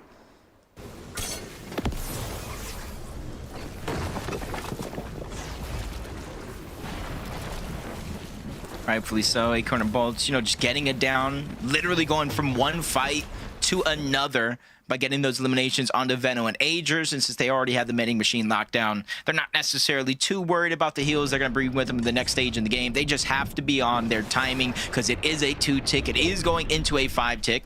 As you jump on board, Queasy and Victor V, they're below the damage threshold. And Hobby and Aminist are underneath that bridge, also below that damage threshold. I love that we get this updated kind of Queasy and Victor V fight too, because we have seen them have trouble game after game. Even if they make it to the end game, they have been so desperately below the damage threshold. But look at Victor Cook here as he drops a Minish. Again, this is another team that absolutely needed those eliminations and those points there. So Victor V gets rewarded. And it just couldn't have gone better for them right here. And they get to pick up the loot to go. So a nice way to kind of give them a foot in the door, but the problems are not done yet. Nah, especially since you're only 180 above the damage threshold. And I'm not going to say this is a max pull. You can see in the mini-map, there are teams that do have it harder. But you see the shockwaves coming out, kind of leaves you open. A little bit of a risky rotation. But most of this path so far has been clear. Maybe 1-2 teams in their path overall. So for Queasy and Victor V, they just got blessed with a smooth rotation. They have to watch out when they do get there. Acorn Bolts, Muzz Rise, Boogan Braids, even Golden Ozone trying to take that same path. Yeah, definitely. I was going to say Queasy is just moving as well. Very smooth rotate there to get him straight ahead. And now he's shockwaving up for high ground. You already see them building up and over. Meanwhile, Ritual, Cold, comfortably solidified the lead now with that elimination there, putting them in first place here. 4 consistency points. How far can they push this opportunity? This is a rare opportunity where Peterbot and Poyo fall to a lurk strategy, right? Not because they made any mistake, but because they were caught off guard. A very rare circumstance for something like Peterbot and Poyo. Yeah, exactly, because they're the ones who usually pull out those tricks from underneath their sleeve. But you talked about taking this strategy, something that we saw literally Peterbot and Poyo do in the last game. Overstay at Sinister Strip, and because Moneymaker and Fnayan did, it is going to pull back, so they got to have the biggest blessing here in this game, along with Muzz and Rise. Their strategy to overstay on that mountain just outside of Calamari Canyon, working out tenfold, almost 500 damage above the threshold. They do have an item slot that is empty, so maybe they use some medkits to get here, but so far, they got to be looking good as Rapid and Clicks continue to heat up here in this tournament. Day 2, they find that elimination on the Encrypted. I mean, listen, I don't want to put a jinx out there, so I'm not going to say what I'm really thinking about Clicks and Rapid right now, but so far, so good. I will leave it at that. Looking to the high ground, you see Moneymaker for 9. Again, pulling the zone here. Clicks and Rapid on the ultimate low ground now. Well above the surge threshold. They have that comfort. They have max material. And now we are moving into deep stages of the moving zones. They're only roughly 34 or so points behind that first global qualification spot, that 6th place in terms of teams that do get to qualify. So they're not too far off. So they don't even necessarily need a miracle run today. They just need to do good enough, or maybe hope for the downfall of others. But either way, they still got to play their game out, just like Batman, Booga, and Curve. Disaster struck in that last game, went down relatively early, lost their top spot on the leaderboard inside of the top 5. But look how they're quickly bouncing back. Their mental game has to be strong here in a tournament like this.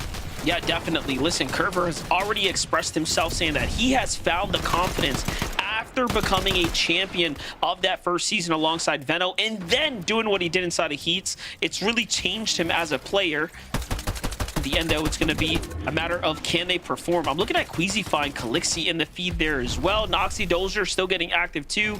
Moneymaker and Fnayan have so much height over the other teams here, but this is going opposite side, so I was going to say there's no way they're going to build across. Oh yeah, they are going to actually look to fully connect here. That's one way to play the high ground. Meanwhile, Muzz and Rise just doing exactly what they do best, not really forcing the issue, sticking to the low ground here. They get rewarded. Yeah, and it's not just, you know, Ritual and Cold that have something to gain with Peterbot and Poyo going down. Rise and Muzz can very well overtake them on the leaderboard as well. A few teams can rightfully do that, but as Moneymaker and Fnayan still looking good up top, you have to watch out. Threats is there. You got Batman, Booga, and Curve there. You got Cold still lurking around, and even Clicks finding another elimination onto Noxy. You know, if the opportunity comes their way, high ground, they will try and take it. I mean, they have 8 shockwaves, right? You surely have to be thinking about it now. All it takes is for you to continue to shockwave to the front side of zone and work your way up slowly but surely. As I say that, though, they get hit to low ground. Meanwhile, back onto Higgs and Curve here. How are things looking for them? Not too bad, but out of the extra heals, so let's see what they can do, what little they have to work with. Little layer change here. Meanwhile, no one is contesting high ground. Not even Queasy, not even Victor V. They don't have heals. You can really see the problem starting to set and take form here in the end game, but the placement points are finally starting to rack up here now as teams are falling here. Ritual cold, though. Running things on the low ground here. This is Acorn and Bolts on the other side of the wall. A very important elimination is starting to line itself up here. This is something they do best for the most part. They dominate that mid and low ground layers. Up until then, they get struck down. A flank comes in, but high ground gets overthrown as well. Rise and Muzz, and they're not even the ones that fought Moneymaker and F9. A chop in the backside of zone. They don't catch it in time, and they go down. All that effort to just slip through their fingers, and now Muzz and Rise are the ones with their heads in the clouds. Very smart, and Muzz and Rise have been the only team we've seen game after game being extremely sneaky with looking to play late in this storm for a retake, or in this instance for the chop. It's playing off so well. Well, back to Batman Booga's got no curve. 5 material count left here. Let's see if he can play the way that his name was made. But here we jump over Rapid, Cold, also run out of material. Meanwhile, Booga, true to his name too, popping off here in the end game. He literally turned and burned him down. 5 different players in this game feeling the pressure of what it's like to be a solo. 1 less with Batman Booga going down. Victor V eliminated as well. Braids is gonna fall. Booga just trying to hang on to the edge of the zone, make it to the front, and reassess the situation. He knows with only 1 build left, being a solo is a nightmare of a scenario, but he finds the elimination onto Aviv. Gets tagged from above. The Siphon keeping him alive, but without any materials, it's not for long. He plays it well. In the end, though, Muzz and Rise are raining down Terra here. 9 eliminations now, working their way towards another 10 bomb here. But it's Clicks and Rapid healthy on the low ground. They have absorbed all the Siphon material. And now, here comes the final fight. Muzz. Wait, is that a shockwave out for the heal play? Okay, so he's gonna leave Rise to fight this one off by himself here. Rapid and Clicks look to go for the 2v1, but Muzz might have made a small mistake. He comes back in, and Clicks and Rapid actually have control high. Yep, the tables have definitely turned, but it's the material count for both of the players that are weak. They're shockwaving up, they're taking the extra angle. The Mythic Warforged, it's just burning through those materials. Shockwaving from both of them. Rise and Clicks trade shots, but Rapid's gonna get dropped. Clicks makes up for it with a down onto Rise. 1v1, no builds. First shot's gonna land, but he needs the Siphon. It comes in just in time, but Muzz is still gonna shut it down. 11 eliminations and possibly a new first place team. Great fight as well. Clicks, we know we love to see you do what you do, but Muzz, we enjoy just as much there. Zeke, game number 8. What a round. Sorry, passed out there. What happened? That's crazy. Whoa. You know what's really crazy about that? We just saw the last game, an 11 elimination victory royale to start the day. And then Muzz and Rise were like, oh, you guys like that? You guys like that action? Sweet, watch this. Oh my gosh, to think this all kind of started, Kelly, because of a chop, because of Moneymaker and F9 on the high ground, suddenly get chopped, and Muzz and Rise look up and go, we should just go up there. And listen, we'll talk about Moneymaker and F9 after this break. But yes, Muzz and Rise being able to identify that F9 is going down, taking that high ground, and then being able to control it. But we heard it from our casters there. There was a moment where it looked like maybe they were going to go for the heal off. Maybe it was just a misplay of the shockwave grenade, but able to recover. And then it coming down to a 1v1. We got X set versus X set, and way to set our expectations. Absolutely incredible, Vivid. Muzz and Rise are our first team here in Major number 2 Grand Finals to pick up a 2nd victory royale. And listen, it was done very, very clean. Actually, it was pretty similar to how they got their first victory royale as well. Kind of height control, and then Muzz kind of left down to this 1v1 situation where he just takes it nice and slow and easy. Make sure he doesn't take any damage. Unfortunately, Clicks could not find the angle necessarily. That's just because Muzz was playing it so well. And listen, Zeke, I know that you're probably going to want to scream here very, very shortly. I'm looking over at the leaderboard, and I want everybody at home to kind of realize that very, very shortly when we come back from the break, look at the leaderboard. You might want to cover your ears because it's going to get crazy. But Muzz and Rise, man, just played it so well. And what's crazy about this, take a look at their eliminations kind of going into 8 zone. Actually only had a single one kind of entering this end game, but they started to rein in, of course. And once again, we talked about at the start of the show, this early game where they have this plateau, they have this high ground, and it allows them kind of in this center area to rotate regardless of where they are, getting themselves into a prime position before we get into these moving zones. And that is what is allowing them to just kind of be efficient, survive these mid to late games, and then being able to steal height with tons of mats, tons of heals, and of course a great loadout with their ammo and everything. I love to see it. They have come into this tournament with a game plan, and they have just been executing it so perfectly as the tournament has gone on. 2 games for two victory royales, but Zeke, I think these guys can make it 3. I mean, the way that they are playing right now, this is their tournament to lose, right? Like, they are going on a spree right now. Yeah, 468 points there. Not a big deal. I wonder where Muzz will be on the leaderboard after this break. No idea where he could be. I don't...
I got here.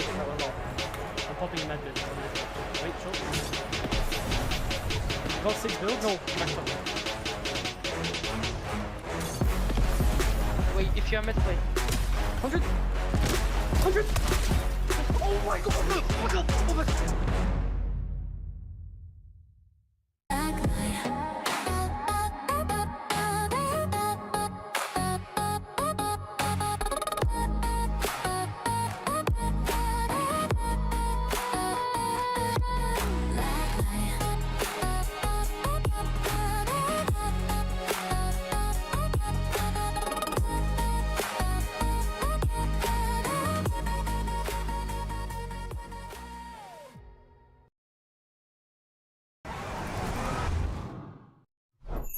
Milk can help you grow. Milk can't prevent your ride from blasting into space.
Oh, sorry about that, guys. I just passed out. I had a crazy dream that Muzz and Rise got a victory royale, and he 1v1 the CEO, and he won, and he had 468 points, and he was in first place.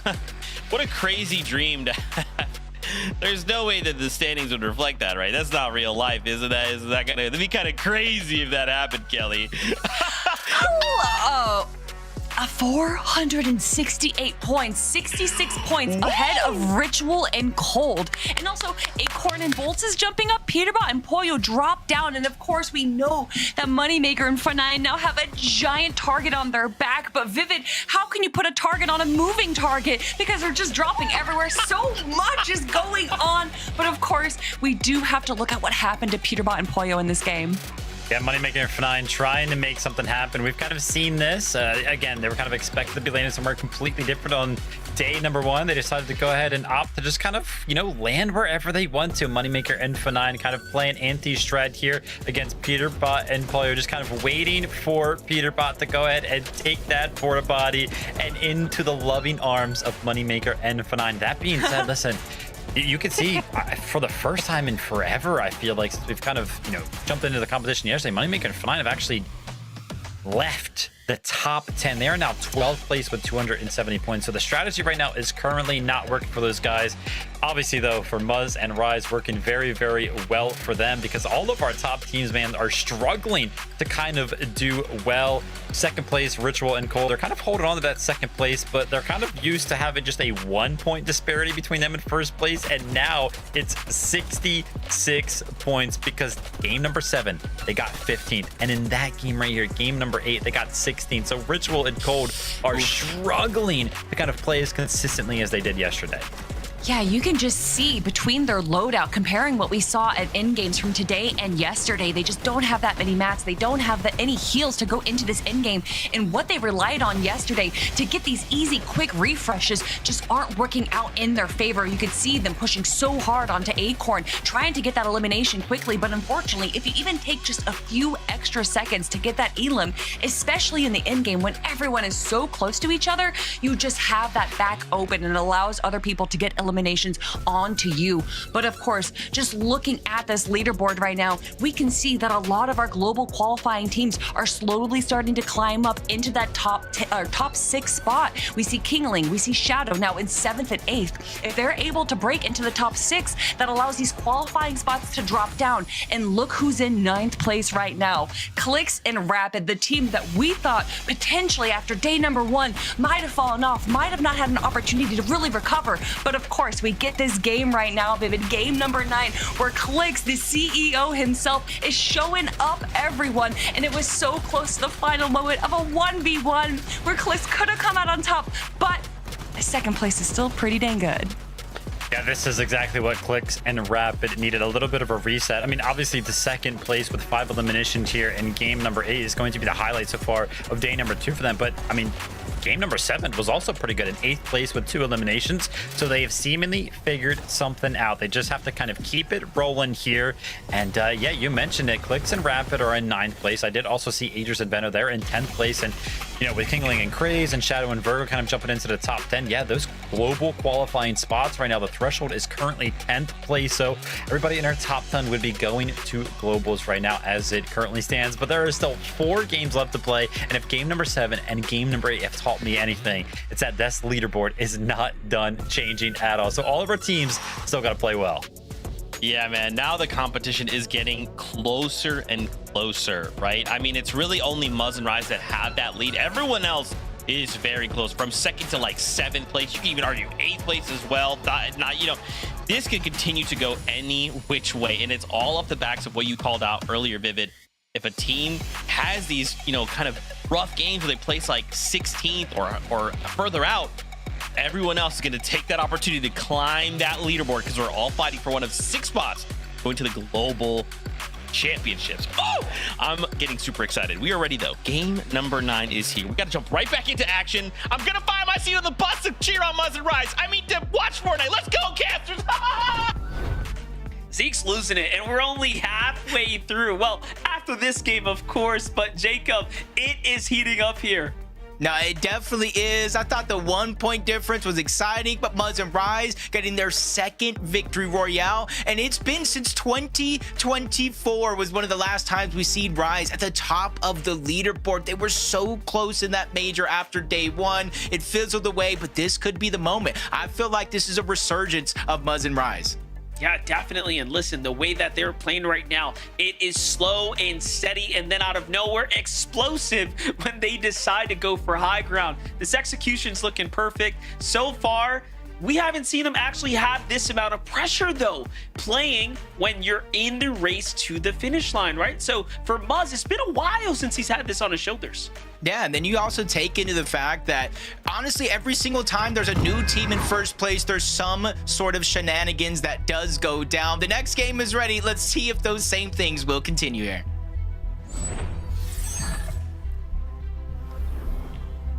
You're not wrong, Jacob. Whenever we have a team in first place on NA, something always happens. A team always decides, usually it's Peter Bonaboyo, in fact, that they want to take this championship home, and that's what they end up doing.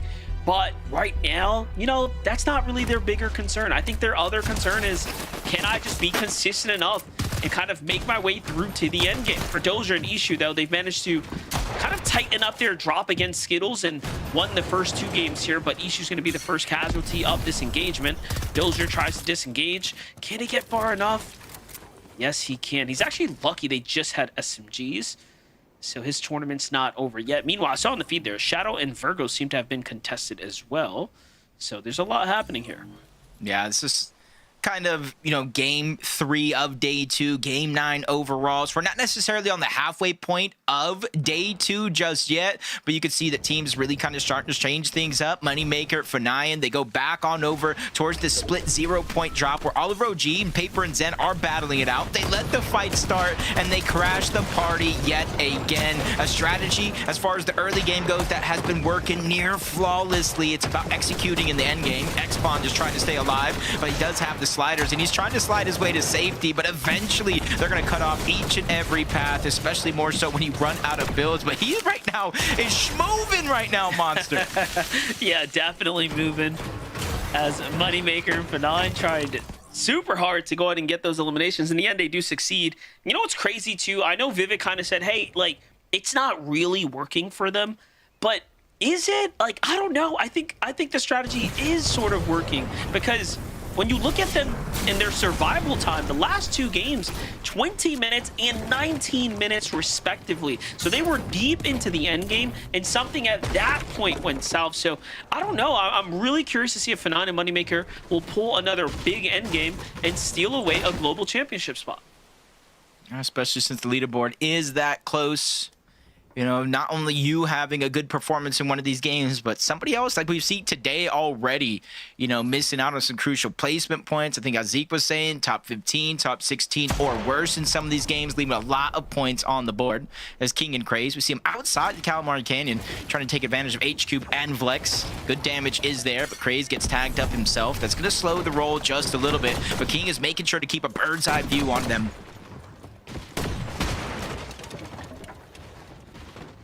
See how it's going to play out for King and Craze. You know, there's no pressure on this team. For them, it's just pop off, play well, and prepare for globals. They already have that positioning there amongst the greats, and this is just a battle for, of course, the leaderboards and the history. For HQ, for VLEX, much different story on hand here. They have been playing a very strong day 2, so one of the few teams that have actually adjusted their strategy, sort of found their footing there in the last game, pulling that 3rd place there. And just that alone kind of puts them at least off to a better start here today. Yeah, I'm not sure if they got tagged up or maybe you heard the noise from Cade and Seal on the other side, but they're going to go ahead and choose to disengage. Rightfully so. When you're running out of builds in a prolonged fight like that, having that third party shoot your direction is probably the worst thing to happen. Back on over to Latte, though. Even with Agers going down, Veno is going to hold his ground. Back-to-back eliminations yet again. Veno and Agers, they want to not only qualify for the Global Championship, but they want to give themselves a fighting chance for the actual win. I think this works better for Victor V and Queasy as well, right? Because the few times that Benno and Agers don't take this fight, they rotate out towards Victor V and Queasy, and that's where we find them having third parties, lurk plays, and things over there. So at least right now, them kind of taking their time here, winning the fight, they'll be more likely to linger around their drop and cap out their loadouts. Something went horribly wrong here for Acorn, though. I'm not too sure what exactly would have happened, though. Yeah, my only guess is whoever that is, Chimp and 20 nearby, maybe found the elimination. They are hiding in a bush.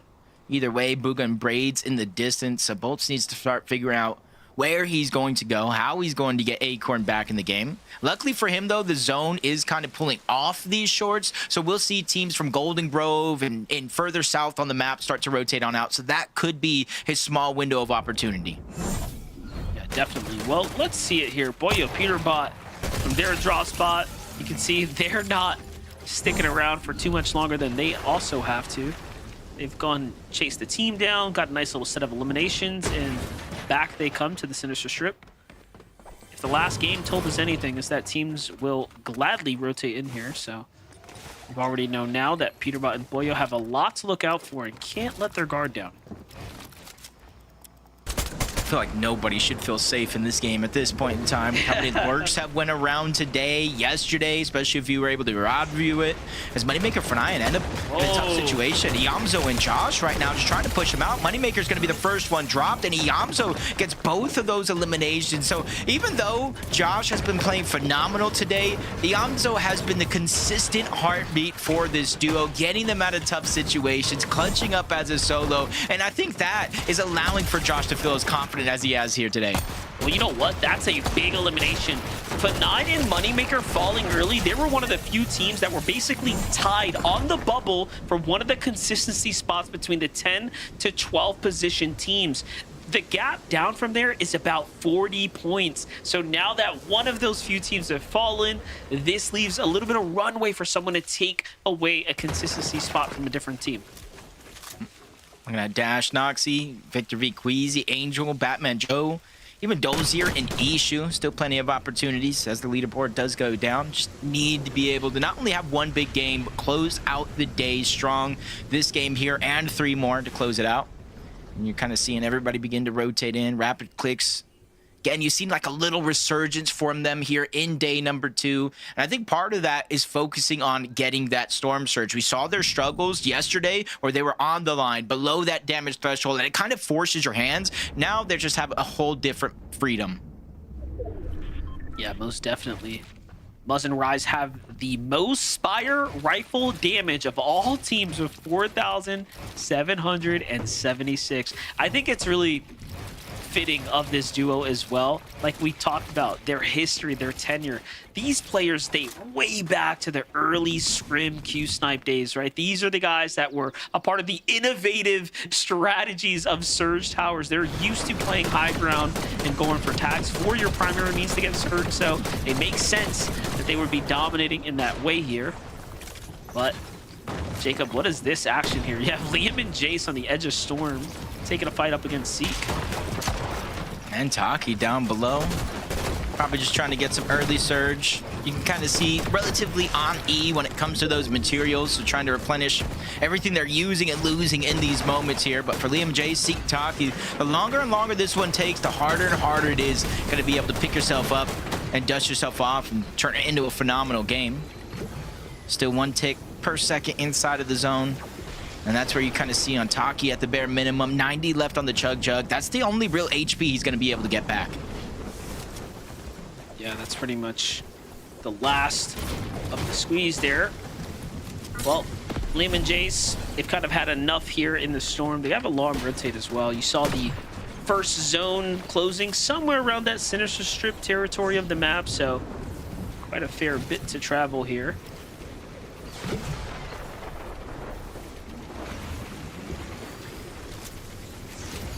You can kind of see even with Liam and Jace trying to disengage, they realize there's like no builds. Everything's kind of farmed, so they're just kind of leaving themselves exposed just like that. Liam getting tagged up again.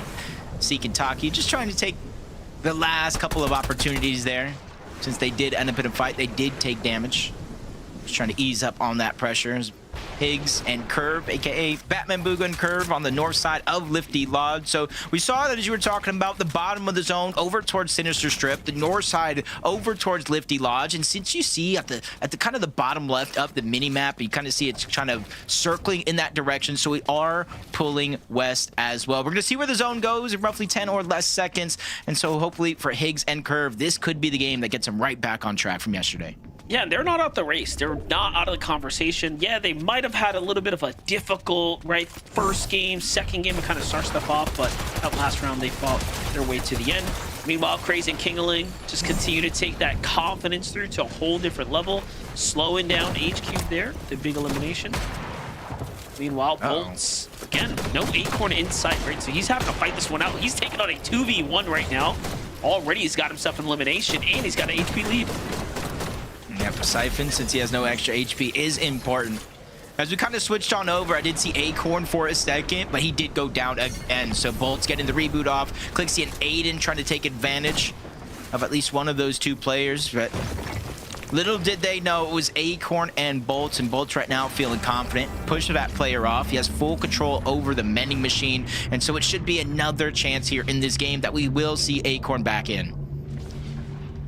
I was going to the standings here just to see where Clixie and Aiden are standing. They definitely have had a bit of a rougher day the last few games. They've made it a bit further than some of the other positions, but all in all, still trying to find their groove. Meanwhile, Curly, Tyler push off Virgo and Shadow here. Virgo and Shadow off to the races. Just trying to get positioned safely. Again, one of the few teams inside of the top 10 that are holding a global championship spot, so they're kind of the spoilers, of course, in the mix here if they end up taking down anyone who's fighting for their chance.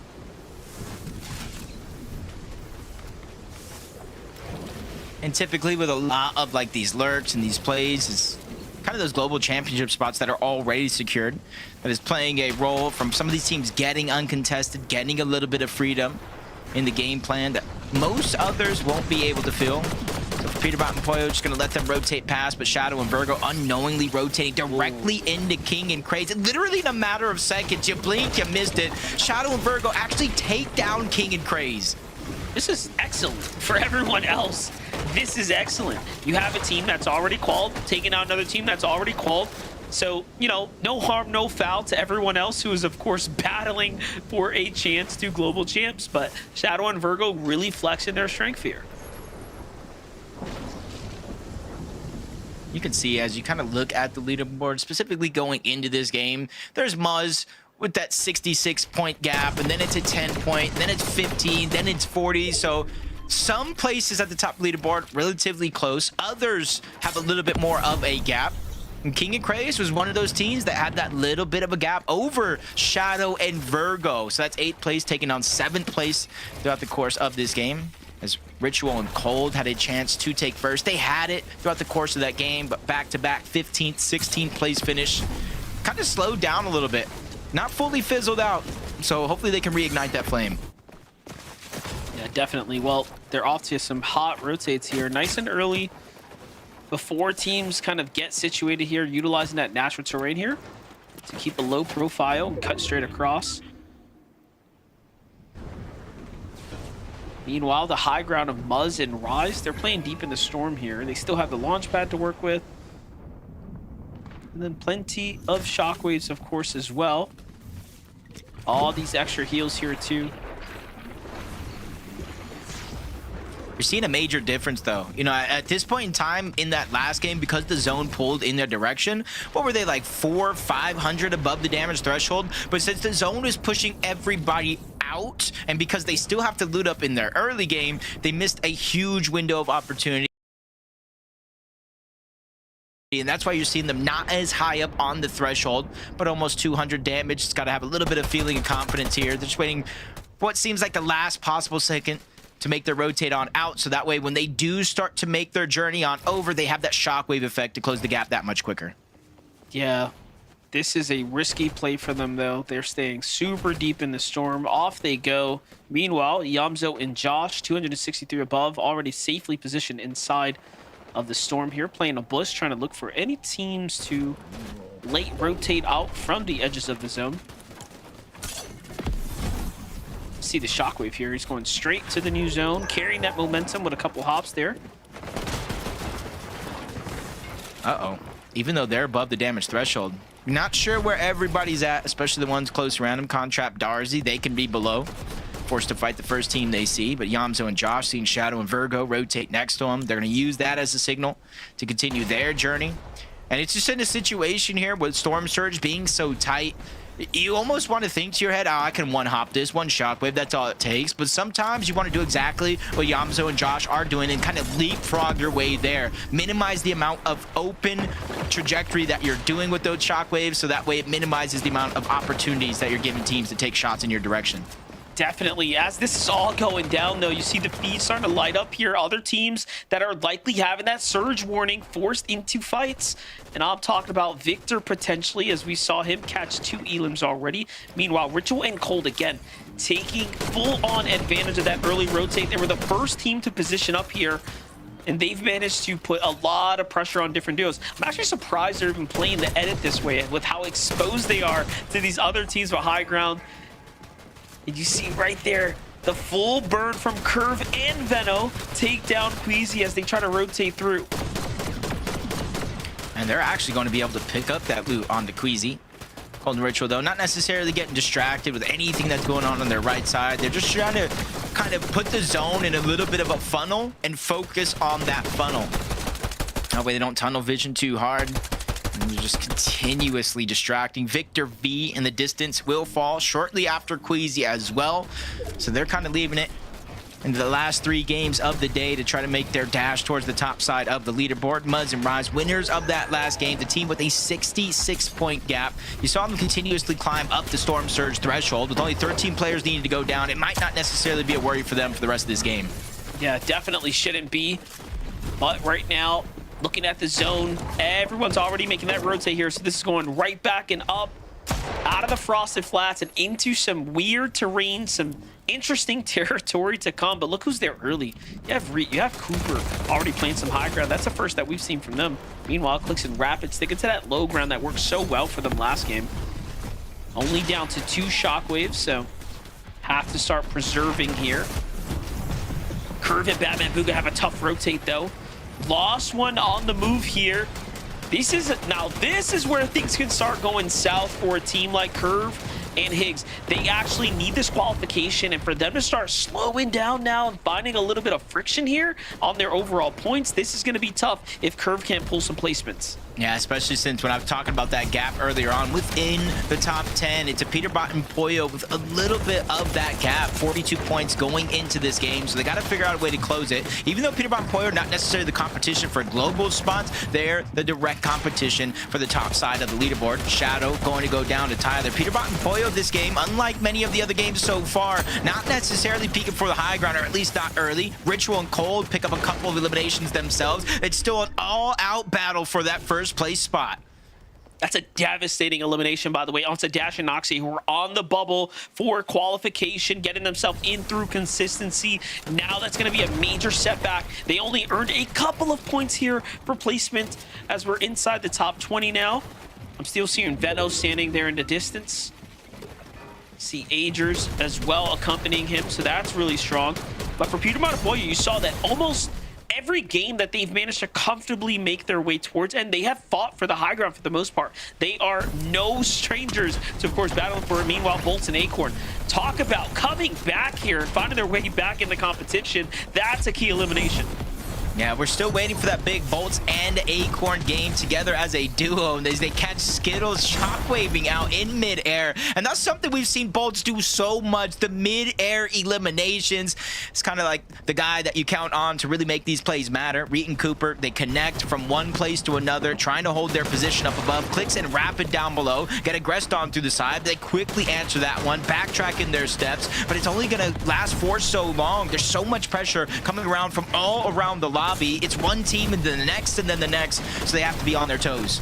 Rapid making the smart call there to get off the layer as well. For a second, I was like, oh no, you're leaving Clicks behind. But luckily, they managed to connect back together. Curve, though, we put the pressure on him. You can see he's still holding it down here as a solo, earning more and more points. How many times can we trust in Curve to clutch up here in the tournament? Either way, though, it's working right now. Big pressure coming in. Shots raining down. Ritual also playing this one out by himself. This is important for Ritual as well if they want to race for first. Yeah, it's no time to let your foot up off the gas by any means, but it's also hard for any team to look up and Shockwave up there. Peterbot, Poyo take down Muzz. Rise is still alive here, and Rise's solo clutch opportunity is huge. Top 10 is where you at least get half of the placement points for Rise. That should bare minimum be the goal, but Rapid gets the get back. Poyo was down. Peterbot left by himself. Clicks at Rapid, find their first elimination of the game, and it's on Peterbot and Poyo. Curve solo, Peterbot solo. This is getting really interesting. Curve still finding eliminations as well and gets the key follow-up. That's a top 15 and some extra placement points, though. Just a little bit of cushion to work with. Getting back into the action now. I still see Rise standing. I see Peterbot up as well. Rise, though, taking a toe-to-toe fight with Clicks and Rapid here. Looking for a little opportunity to get in there. He's going to end up following close on their trail here. 50 HP in the chug. It's going to keep him alive for a little bit longer. There's a clear breakaway moment, but look at this on the other side. Josh falls to the hand of Peterbot.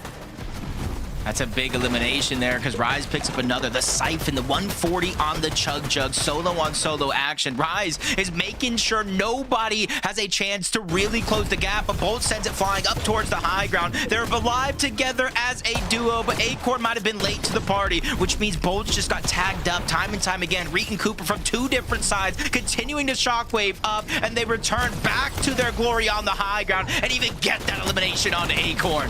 We've seen this before when teams go for it. If you can't get that initial elimination, it's going to be tough. And then whoever times it next usually comes out ahead. And this time, it's Veno, it's Agers. The storyline for this team here, for Veno in particular, who's trying to go back-to-back on NAC now, this is how you make up points here.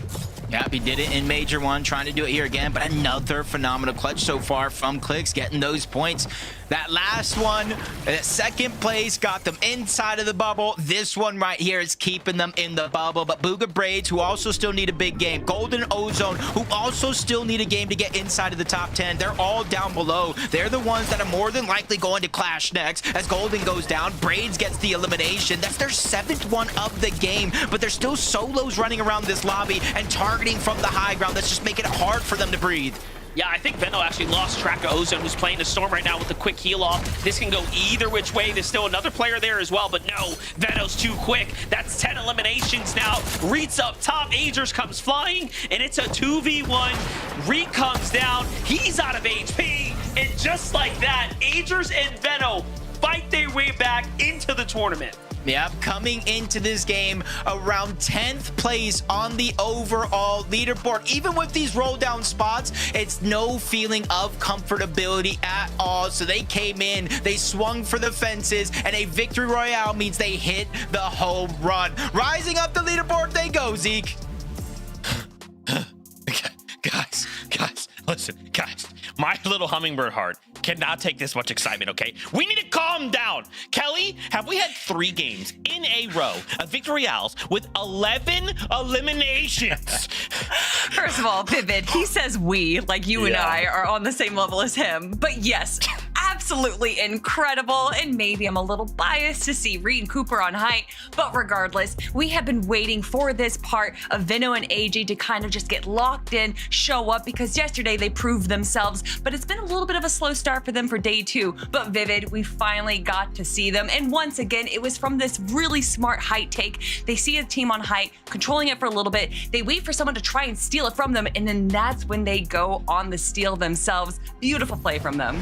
Yeah, I mean, Agers and Veno just played it super well. You can see we're going to actually jump into when they started to go ahead and apply the pressure to the high ground. You can see Cooper and Reet, they're just very, very low. And this is on the back foot of Acorn and Bolt as a duo kind of sending it up to the high ground. So Agers and Veno kind of heard the shots that were going on up above them. We're like, hey, listen, we got to go ahead and get in on the action. So it was pretty easy for the taking after they kind of realized that. And then it was all about picking up this couple of stragglers down on the low ground to go ahead and secure a bulk of their eliminations there. there, but this was kind of set up throughout the entirety of the end game for Venom and Aegis, because we kind of saw it. They were playing that second height level, even though it was like 5 or 6 boxes kind of below the high ground. Right. They were kind of playing for it. They were waiting to hear something kind of going above them, and as soon as it happened, they were ready and primed up for the taking. So yeah, like MDF kind of called it out, Aegis and Veno kind of bring themselves back into the competition with a great game number 9.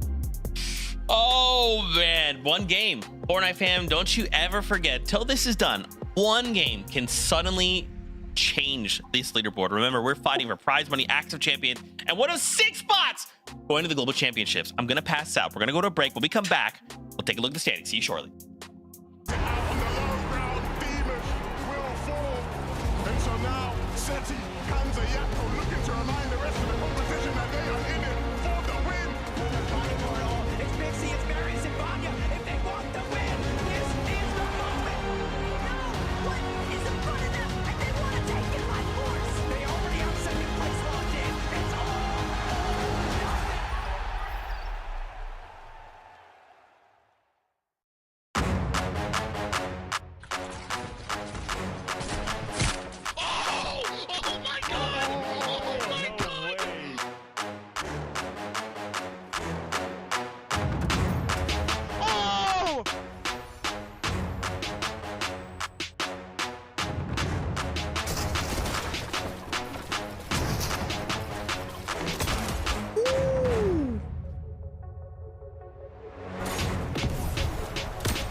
I'll go here with my low.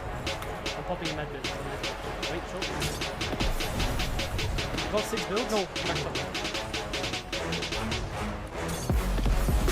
Wait, if you're mid, wait. 100! 100! Oh my god! Oh my god! Oh my god!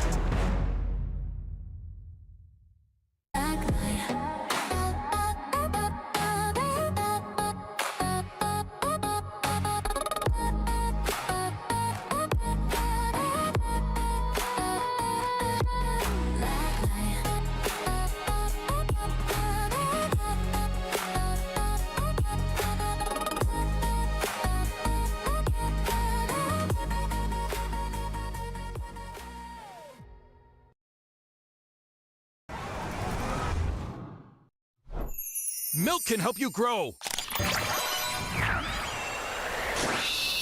Milk can't prevent your ride from blasting into space.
Fortnite fam, we've been treated to some cinema.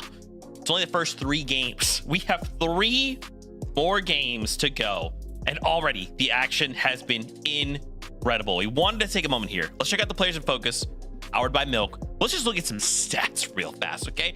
This is what we like to do. Just kind of look in, see how things are unfolding. Wow. You know, I'm not surprised. We just watched Veno and AJ get themselves that 11 elimination victory royale. And Kelly, now Veno leads in eliminations. I mean, he led in eliminations when we were looking at Major 1 as well. So to see him on the top of this is not too much of a surprise. Same thing goes for Cold. We've just seen how devastating he can be in these early, mid, and late game fights. And then Pollo, of course, with that mythic AR in his hand. You know, to see this, honestly, Vivid, this just seems like we could have just kind of created this randomly, been like, oh, this is a prediction that we're going to have for what's going to happen during grand finals. And to just see all of these top players up here represented is, you know, that's NAC. Pollo, though, 96 solo clutch points. Peterbot and Pollo combined as a duo in total have 116 solo clutch points. So Pollo has kind of been the one to kind of keep things alive and keep the ball rolling for the duo. Of course, Peterbot was kind of given the opportunity in just that last game, but unfortunately, everything was kind of up against them there. But yeah, all of our players kind of playing well. And I know that Venno, we showed it right there, he is top in the eliminations right now, but he's actually been going back and forth with Rise. I think Rise is actually in second place, just right behind him with 25, whereas Venno has 26. So things are close on that elimination leaderboard, but Zeke, they're also close on the standings. They really are. I mean, I don't feel like I need to talk about Muzz and Rise being in first place. Not a big deal. Wanted to highlight here Acorn and Bolts moving up the guys. I like these games have been so crazy to me. Every single time we like conclude a game, the leaderboard just shifts, and it's like only just like by 1 or 2 placements, with a new team kind of jumping up to attack this top 5. Kelly, it's so exciting because I feel like this is going to come down to the wire. That last game, this 100%. game 12 of the tournament, is going to be just incredible. And to see Acorn and Bolts being able to kind of, you know, have a decent performance in day number 1, but maybe not necessarily as good as we thought they were going to do, and then continue to make them climb up the leaderboard for day 2. I will say, though, there was a moment here when they went to go steal height, but it looked like they weren't together, Bolts and Acorn, in kind of different layers when they went for something so imperative as stealing height. You really need them to be able to just be box to box, synergizing together, and I feel like they fell just a little bit short here, and that's why they weren't able to convert this height steal into a successful victory royale. But I say that, I'm being a little judgmental. They're in second place. They're still climbing the leaderboard, Vivid. Yeah, still keeping things going here. Now, there's something kind of happening on page 2 here on these standings. Let's go ahead and take a look at it. Oh. Now, I don't want to freak out or anything like that. I want to make a big deal out of it. But Booga and Brazy, go ahead and freak out for me, man. I mean, this has been a crazy day 2 so far. Let me go ahead and set the scene for everybody at home. After day 1, Booga and Braids had 86 points. They were in 28th place. They have flown all the way up in these first 3 games on day number 2 to 12th place. And their placements in these 3 games, Kelly, it's been crazy. They've gotten 4th place, 4th place, and 4th place. They've gotten 4th place in every single one of the games here on day number 2. Listen, I'd be lying if I was to say that I'm not excited to see how well Booga and Braids are doing. A little bit of a shock for our players to come into day number 1 having not necessarily the best performance, but then to see them clearly reviewing, VODing, making sure that they are changing whatever fell short in day number 1. And clearly that has worked out. And it's not just working out for games number 7, 8, and 9, but you can see that they're able to grab more and more eliminations for these games. So not only have they made improvements from day 1 to day 2, but they're also making improvements throughout the games in the day. Guys, 3 games left to go. If I'm not mistaken, currently, if we ended the tournament here, we're looking at a top 8 right now, Vivid. Yep. Right? Yep. Like, if we just stop the tournament, you need to be top 8 to move on to the Global Championships, and we still have 3 more games to go, Viv. I don't know how much crazier this is gonna get with 3 more games. Yeah, 344 points is currently that threshold. I mean, we kind of just talked about him. So Booga and Braids, we did see him there on 286. So where it's kind of like this big fallout, this big drop in points just from like 10th place down to that 12th place spot. So still a lot of work to do for any of our teams that are kind of not here on this top 10 page. But if you're playing as consistently as teams like Booga and Braids are right now, you got to start to think whether or not they can do it. But Clicks and Rapid, they're currently in that 8th place spot. They got to hold on, Kelly. I was about to say, are you not going to mention 8th place? Are you not going to mention the teams that have qualified to global championships? Clicks and Rapid. I know. We don't want to say it. We don't want to bring it into fruition, because then if you put it out into the universe, maybe the universe fights back. Listen, very excited for how our top 8 is looking right now, and that might shift. We might have some of our players. We can see how close Golden Ozone, Shadow Virgo, King Ali, and Craze, they're all on that outside of the edge. So much can still change in these final 3 games, Zeke. That's right, Kelly. This is the halfway point of the competition. 3 games left to make your mark and hopefully fight for one of those 6 spots, the Global Championships. Find your seats on the battle bus. It's game time. Thank you so much. And one thing that I did notice, Monster, is the fact that Muzz and Rise, 514 points, one more good game, they secure a global championship spot. Yeah, definitely. They're getting very, very close. They've already gapped the competition. And I was looking, they're just reporting in that 58 points separate Bugha to the qual spot. But if that were to happen, then we're kicking out Clicks or Josh or Yamzo or Higgs. Like, how do we choose one of these teams? You just can't. In the end, it's going to come down to who deserves it most. But let's get on this battle bus one more time.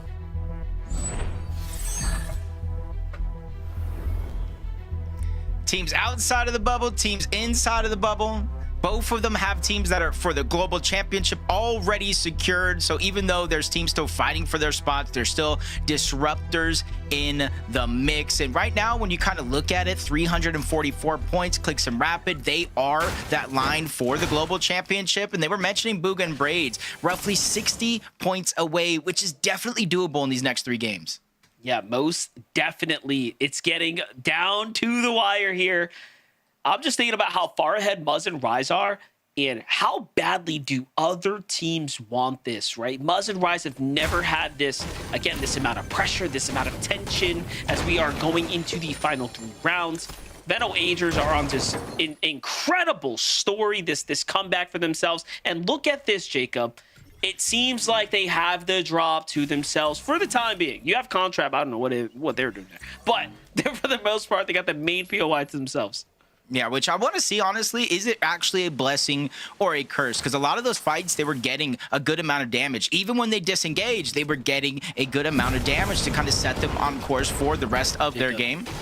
So let's see how it continues to play out, especially on this side with Moneymaker and Fnayan. 52 points so far on the day, and this is 12th and 13th place essentially here at Golden Grove. And the biggest difference maker is Bugha and Braids even have an idea. Yeah, I was going to say, Jacob, I don't know how I feel about Moneymaker and Fnayan trying to contest Bugha and Braids, but I like the idea. If you want the qual spot, why not take out your immediate competition? We were curious if whether or not Contrap and company, we're going to try to fight here. Look at this. Rise left by himself. Peterbot and Boyo have rotated towards them. Boyo finding Muzz here. This is going to be a very interesting turn of events right now. On one side, it is Venom Agers basically kind of have them by the ropes on one side. Bugha and Braids still have to be careful here. Not sure where Moneymaker and Fnayan did actually end up at, but I don't see him on the minimap towards the south. So my biggest guess, probably somewhere still close by.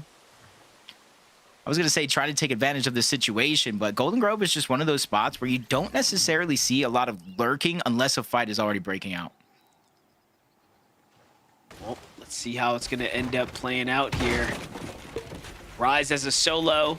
I love this. I actually really love this. This is sort of their normal strategy. Is like, yo, let's go make the big Surge Tower. You know, normally someone's hiding in the bush when they're by themselves. But he's like, nah, let me just get back to the true and trusty Surge tag farming.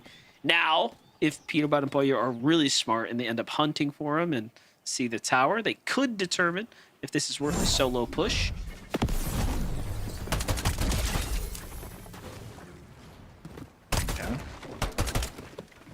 I know in the beginning you kind of mentioned, not sure what necessarily going to happen. Contrap and Darzi were going Golden Grove for the majority of this tournament. They switched it up. I asked the question of where Venom and Agers are going to get their early game damage from, and they instantly answer. But you're seeing a lot of these early game fights, and the reason why it's breaking out is typically we would wait until game 12, game 11, where teams try to make, you know, those big risky plays to try to rise up the leaderboard. But I feel like more and more, especially watching EU before this, they realize sometimes waiting till game 12 is just simply too late. Yep. Well, here we have it. We're now looking at Kings and Craze, who pushed across onto Cirque and Cynics for a second there. On the other side, you have Fnayan, Moneymaker, setting up, once again, another ambush play. We've seen them actually successfully take out QK and Mirops. This time, we're doing it from a completely different angle. This is just madness. When they go back and watch this, they're going to be so confused as to how this team has managed to outlurk them everywhere.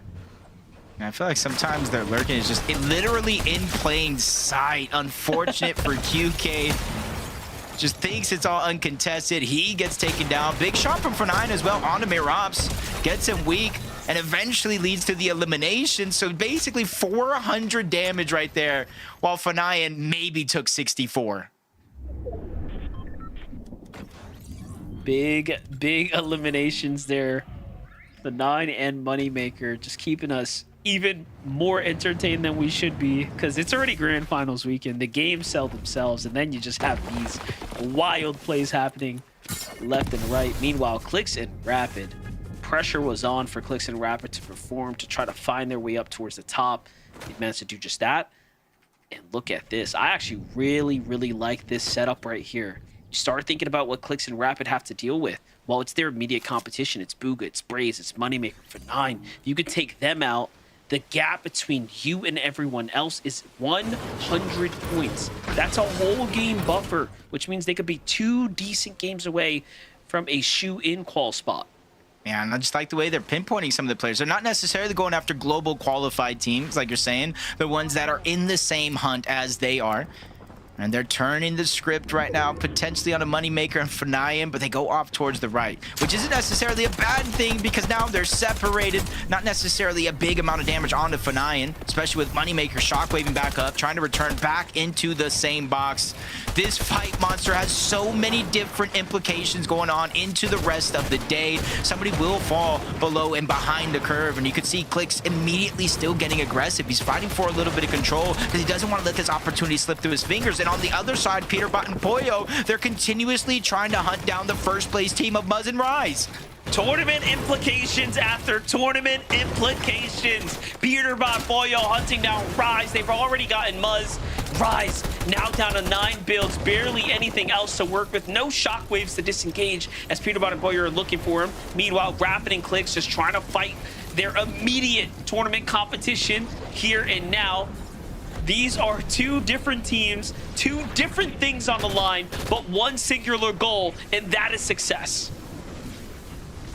Just trippy situation for Rise. Probably hasn't had his hands sweat this much in quite a long time. He can't even disengage because it'll give away too much audio. Pollo and Peterbot may not necessarily know exactly where he's at, but he knows he's in that mess of a building somewhere. So as long as they stay persistent in trying to find him, they will figure out where he's at. Getting the elimination might be a different story because we do have a second team also in the distance.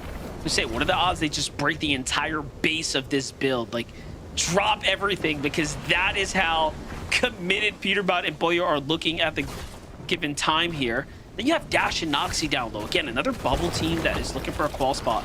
But Peterbot and Pollo are fighting for first right now. If they can take that Muzz and Rise, that runway starts to open up for them. Otherwise, they could just be letting this plane take off. See it though? No, Rise gets spotted out. What they thought was true is, and that means Rise is here. They find Muzz and Rise. 2 quick eliminations now. And what are Peterbot and Pollo going to do with this opportunity is the only opening question now.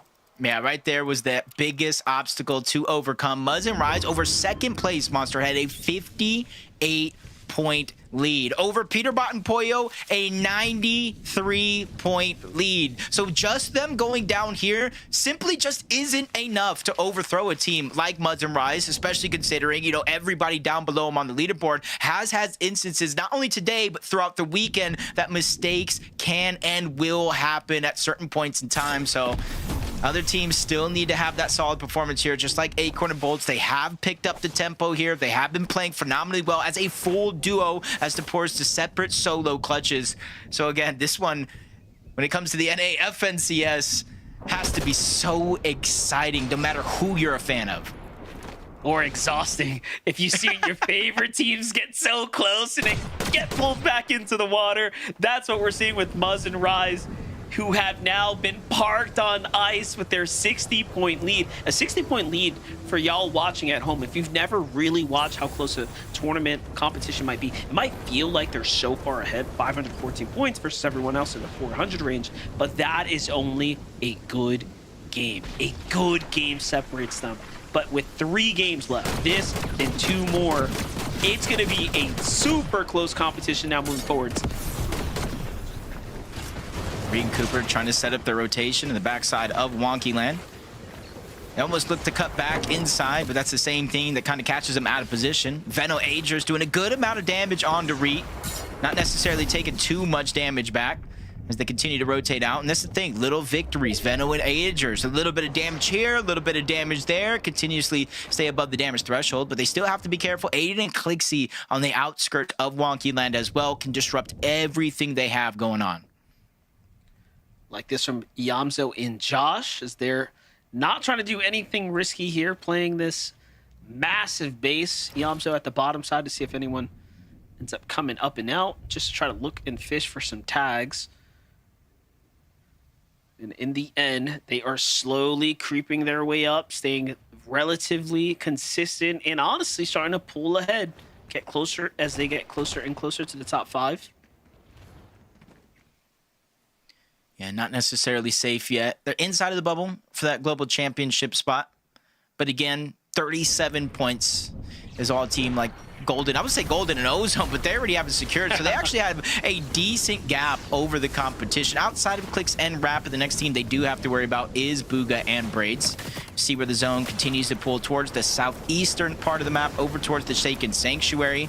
So again, coming into today, Curve and Higgs had the most distance traveled on the map by far, and I think that's going to continue to be the case here, all the way from Lifty Lodge. And you can see there's one of the few teams that cannot play into that heal-off win condition because of the amount of storm they actually tanking. Yeah, unless you get an incredible elim along the way, which refreshes you, it's so unlikely that they're able to do that towards the end game. Well, what was working for Breeds and Booga seemed to continue to be going that way. They still have a little bit of damage over the Surge line that they need. And then, of course, they're sitting on a multitude of extra heals here with the Mending Machine in sight. And the zone's kind of on their side, so this is a pretty favorable Game 10 for them. Yeah, you can kind of see why. They were getting 4th place after 4th place after 4th place to start the day today. And honestly, this is something that we've seen Booga do, even qualifying for the last global championship. It came down to the last game, but it was consistency in the end that really kind of helped pull him through. As Clicks Rapid trying to get another elimination here. It's 20 caught out by himself. Chimp already out. So even though that's their 2nd elimination of the game, that's 8 points of straight eliminations alone. Yeah, I was really curious as to why they would have taken that fight, but clearly they had a massive advantage. Clicks and Rapid had plenty of damage going into that. It's not like they needed any surge or had surge issues. That just surely sets them up even further away from having those problems. And then they pulled the zone, so now they're sitting on zone, max material, extra heals to work with. This is actually very good for Clicks and Rapid. Game 10 seems to be put in the bag. Not only them, but Liam and Jace, Acorn Bolts, maybe Madden and Chance as well. And kind of they're on the edge of the zone, so they're going to be able to look towards the side and continue to kind of hurt anybody's chances as they make their way in. Ritual and Cold not too far away from Peterbot and Poyo. Not only in-game, but on the leaderboard as well. 3rd and 4th place, staring each other down before Webster and Cryptid make their appearance, gain the attention just a little bit. Any damage is better than no damage. Keep pressing in this game, but it's a far pool for everybody involved. How incredible would it be if Peterbot and Poyo clash against 2nd and 3rd on the standings, you know? Either way, though, we won't get to see that here. Now we get to see Kayan be the first to fall here as they get the big elimination and a refresh there.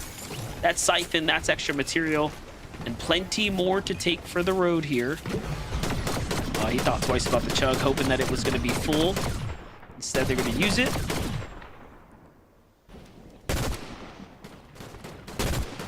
Just to see how they rotate on out, because everybody else already quick to the punch to go ahead and rotate to a better position. Veno and Agers as well. Kind of built their base on the line and kind of using that point of view as their advantage. Already getting some good damage onto one. Now looking over at Okus and Zonda, getting damage onto them as well. And the zone is hurting right now. 2 tick per, and it's going to quickly move into a 5. So they are literally on a less than 10-second clock to try to make their way in. And even when they finally do, they're still in the line of sight of Veno and Agers. Good pressure coming out from them. Even now, Agers, Veno thinking about chopping down those builds there. I'm just going to go ahead and break the foundation out. There's no way this team dips back into the storm there either, so there they see them reinforce. Just continuing to give them something to think about. Oh. No, wait. Veno went into the storm with the side angle. Veno is the lurkiest player on the NA region at the moment. I don't care what anyone says. He just plays outside the box. This is why he's so successful. This is why he's contending right now. He's a Major 1 champion coming back from a 100-point deficit. Bolts does go down, though. And you can see throughout the course of these last couple of zones, it's been Storm Surge that's been ailing Peterbot and Pollo again, eventually leading to Pollo's downfall. Even though they're above the damage threshold, you can see that the position that it put them in. Multiple teams from the backside of zone were shooting at to Pollo. Now they're putting their focus on the Peterbot, just trying not to let ease up on any of this pressure. And if you look at the loadout, 1 shockwave, 1 smoke, Mini's left in the tank, so he's really down to almost nothing. I was just saying, how ironic that Pollo just gives Bolts a bit of his own medicine. The man who normally destroys players as he likes to fly by gets taken out, but in the end, Pollo doesn't get to celebrate in the victory. Peterbot by himself. You've already saw the stats time and time again, showcasing how Pollo has been the one leading with solo clutch points, but Peterbot has now had his second opportunity here to show us that he can do it as well. First, though, has to kind of handle the fight here. Takes down Encrypted. It's going to be a very welcomed Siphon. There goes the first. Can he get the second? It's Acorn in the storm here. Acorn was able to get one of them as well. Siphon finally turning off, but keeping him relatively healthy. Peterbot's gonna go down. The Mythic Warforged again from Acorn.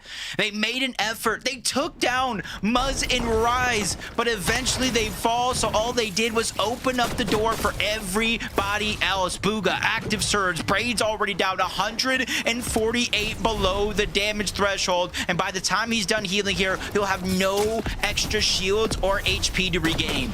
Well, if you're Muzz and you're Rise, you're thinking with Acorn and Bolts, or really just Acorn standing right now. If they fall early, this is perfect. That means the lead remains pretty heavily. It's not what we thought we were going to see, but it's what seems to be unfolding now. Booga trying to fight Victor V and Queasy there on the rotate. That's going to be a tough fight. 22 below, though. Great tags there to keep him alive, but no, the update comes through. He still has more to worry about, and he's already out of heals.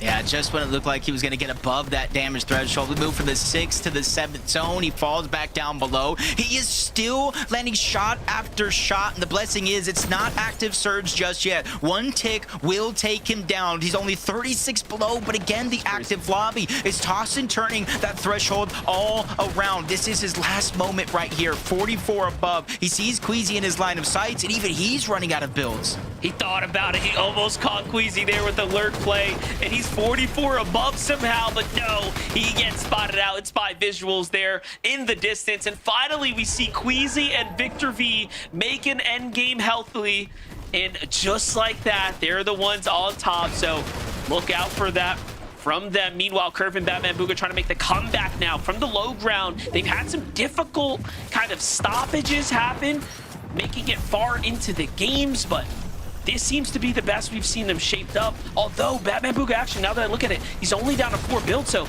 Jacob, they're going to be crashing in soon. Yeah, they're going to need an elimination. No matter how they find it, they just know they need it.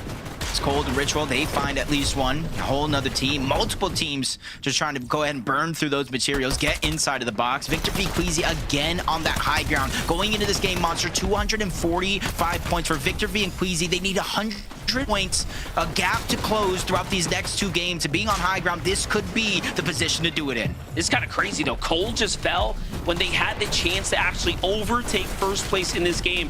Now they have to clutch up. You see Acorn earning points, by the way, still making the most of the opportunity he's been gifted. And then you have Yamzo, Josh, slowly, surely earning Elim after Elim. They're now at 4 in a top 19 and counting. Still anybody's game as they're trying to control that whole low ground. You can kind of see it going up that hill just a little bit. It's not a large mountain, but it definitely requires just a little bit of planning. That's why you see proactivity coming from some of those duos, quickly shockwaving up to that elevation, not necessarily to the front side of the zone, but Ritual here, you're talking about a chance to take first place here along with Acorn. Reed still battling for a top 10 spot. Veno's trying to keep themselves attacked inside of the top 10. There is just so much going on in this end game. Yeah, Reed and Cooper coming into this, we're in 17th place as well, but look at Veno go. He actually shuts that dream down and takes down Reed. Meanwhile, high ground, visuals. He already took down Booga. Now they're trying to dethrone Queasy and Victor V. This is Queasy and Victor V's chance to get back in the running here for a qualification spot. That's visuals and threats trying to go ahead and make that play, take the high ground. It's one of the best ways to go ahead and jump up that leaderboard is put yourself in the driver's seat. Veno still lurking back. Decent amount of materials, which is building and opening up, giving himself some extra space. Queasy is down, but it's not without a fight. Victor V will not be denied. He gets back-to-back eliminations here. A huge 8-point jump by him, by himself, and he remains on top of the throne. And that's how you get yourself into the top 10 as well. Meanwhile, look at all the solos still standing here.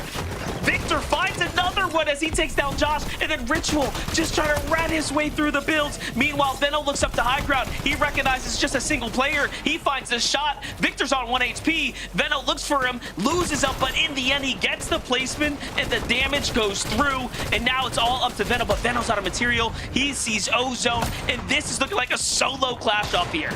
Yeah, big chunk of fall damage, but sometimes there's no other option. Down below, Sharkman and Yuz out of nowhere, getting that knock onto Fanayan. Revenge for earlier on in the tournament, but Moneymaker left by himself, shockwaving up. This is all solos left alive here. Top 4 situation. Moneymaker goes up and over that one into the house to try to buy himself time to get these heals off. Our final 4, and Sharkman is one of them. Incredible effort, by the way, from Moneymaker to make it this far. But what more can you ask for from him? Sharkman and Yuz are trying to do it. Sharkman is the healthiest. Moneymaker takes down Ozone there for the siphon. Gives him a little bit of builds to work with. He's got a shield as well. This can still go either way. Moneymaker needs this to stay in contention. It's a huge pick-me-up game, but Sharkman with a little bit of advantage. 150 on the Chug, and it's not going to matter. Moneymaker and Fanayan from EU, they invest everything for one of those global championship spots, and with a win monster, they are getting closer and closer. And they did that off the new draw spot. They landed near Booga to try to just see what their competition was looking like. And they managed to pull a win from a completely new draw spot here. Zeke, game number 10 continues to keep us on our toes. Oh, MDF, it keeps changing. Our top teams keep getting eliminated. This is going to be so close going into that final game. Wow.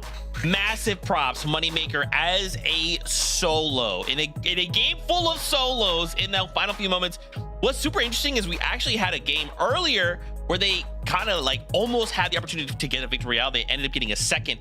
Now to come back to get the victory royale. Like our caster said, they invested so much to come here, right? To try and make it through 2 globals through NA to see what this playground had to offer. Kelly, a victory royale in finals is still a victory royale. Sorry, EU, our apologies, sir.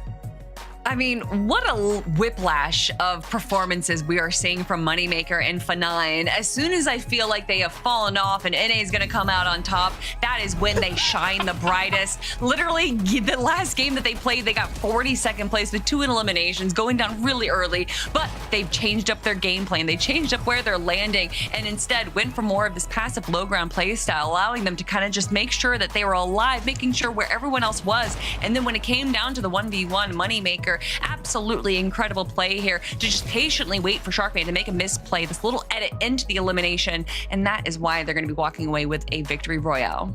Yep, well played from Moneymaker to go ahead and clutch that one up. I thought Sharkman had that one without a doubt, and you can kind of see the points that they were picking up there. Going to be crossing that 360 point mark. So obviously the big question will be for Moneymaker and Fanayan, who in day number 1 were consistently kind of in those qualification spots. Have they kind of returned back to that feat? I can't wait to see.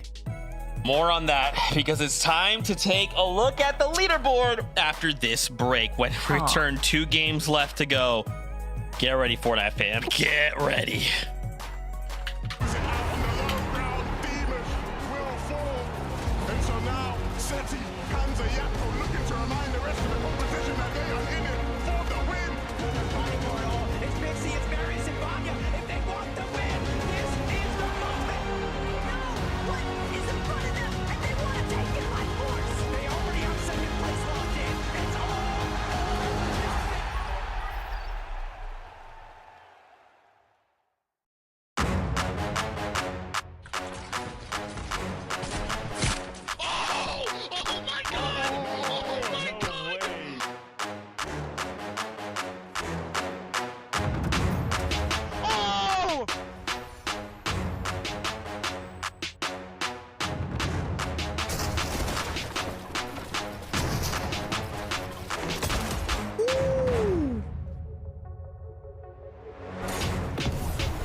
go here. I'm popping in med bit. Wait, short. Got 6 builds. No, max up. Wait, if you're mid, wait. 100. 100. Oh my god. Oh my god. Oh my god.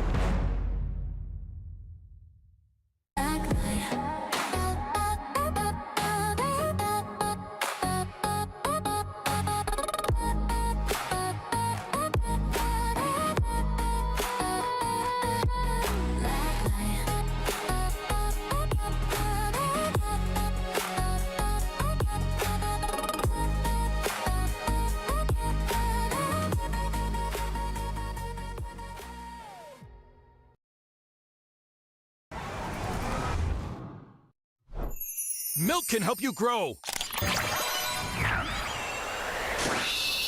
Milk can't prevent your ride from blasting into space.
I just got off the phone with Levin2K.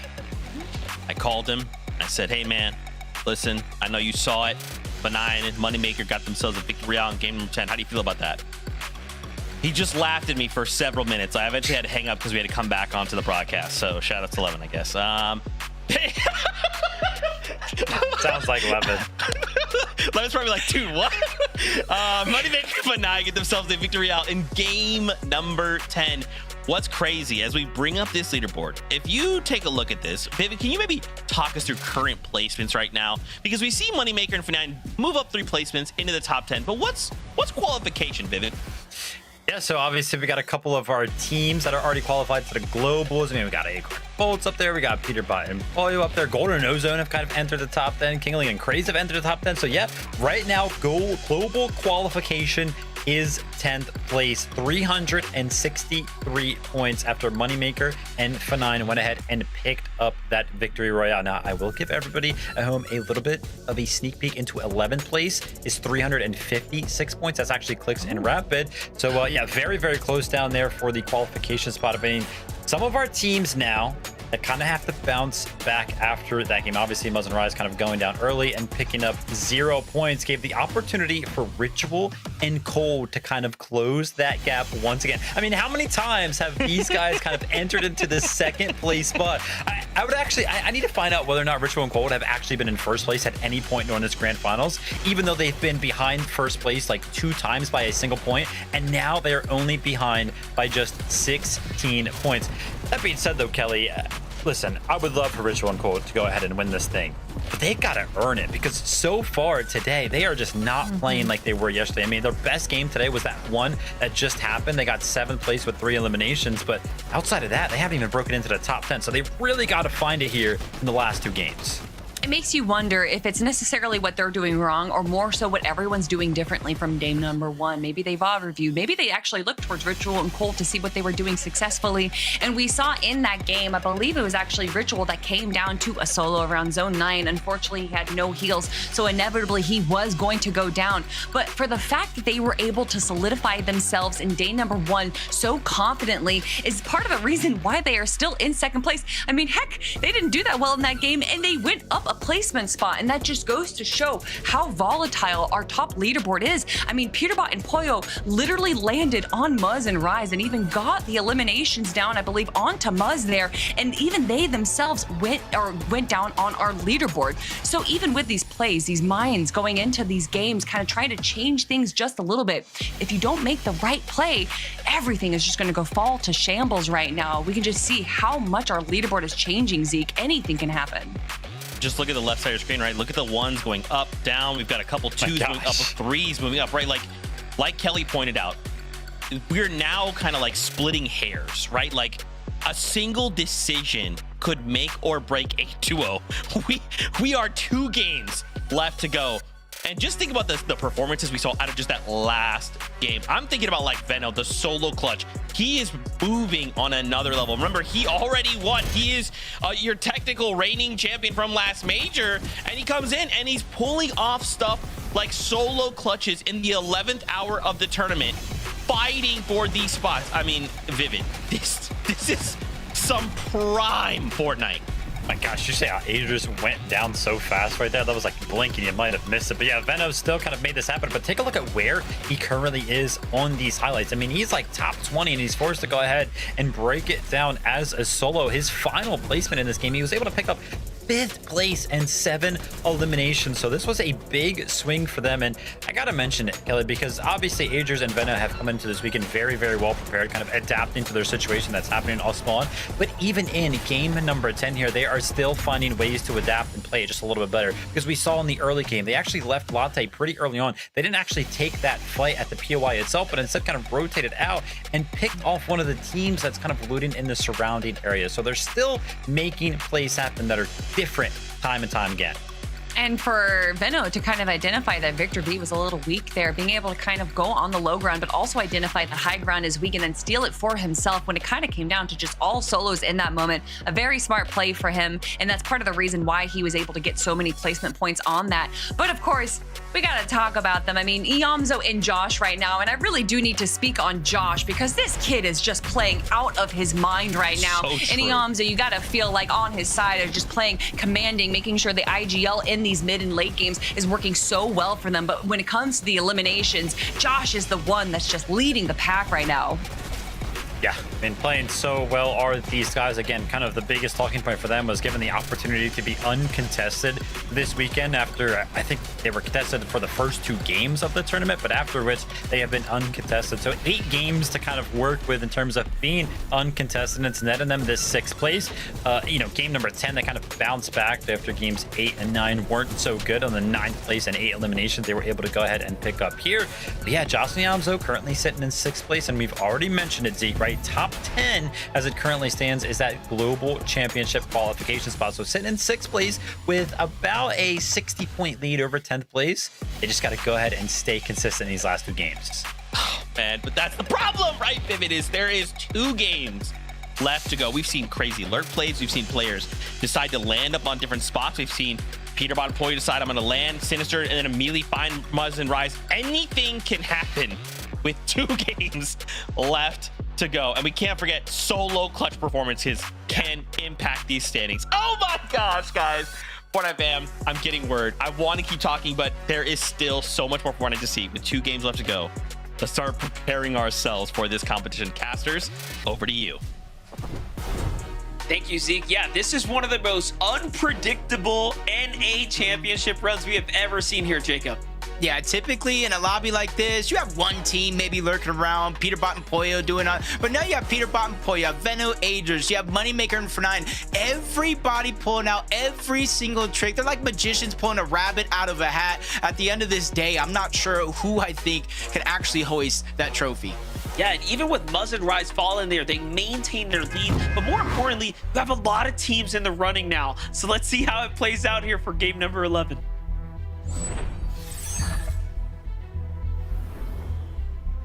Two games left and a stacked leaderboard. Hopefully everybody at home is enjoying this as much as we are. And you can kind of see right now the bus path all the way towards the north for the most part, east to west. So a lot of those teams on the south side of the map might have a slower time getting to their drop. Agers, Veno completely uncontested now. They've managed to push back not only Chance's team there, but Contrap's team as well, who landed just a little too close for their liking as they ended up keying them. I'm thinking Veno and Agers, though, are going to have a lot to think about now, right? That early damage, those big points they were earning and kind of solidifying early on. What strategy do they have when they have the drop open for themselves?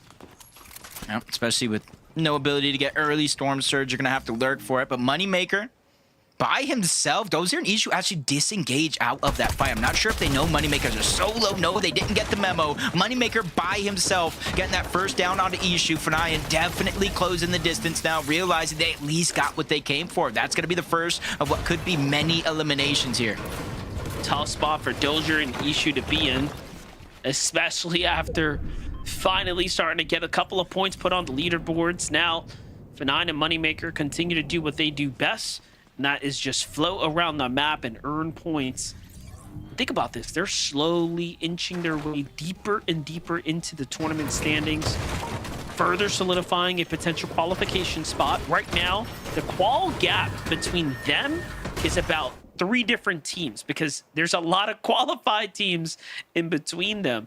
And it gets to basically Clix' duo and Victor V, but that's about 40 points. So if Vic and Queasy have another massive game like they had before, they'll jump up into the conversation. But if not, you'll have teams like Clix possibly overjump into the standings as well.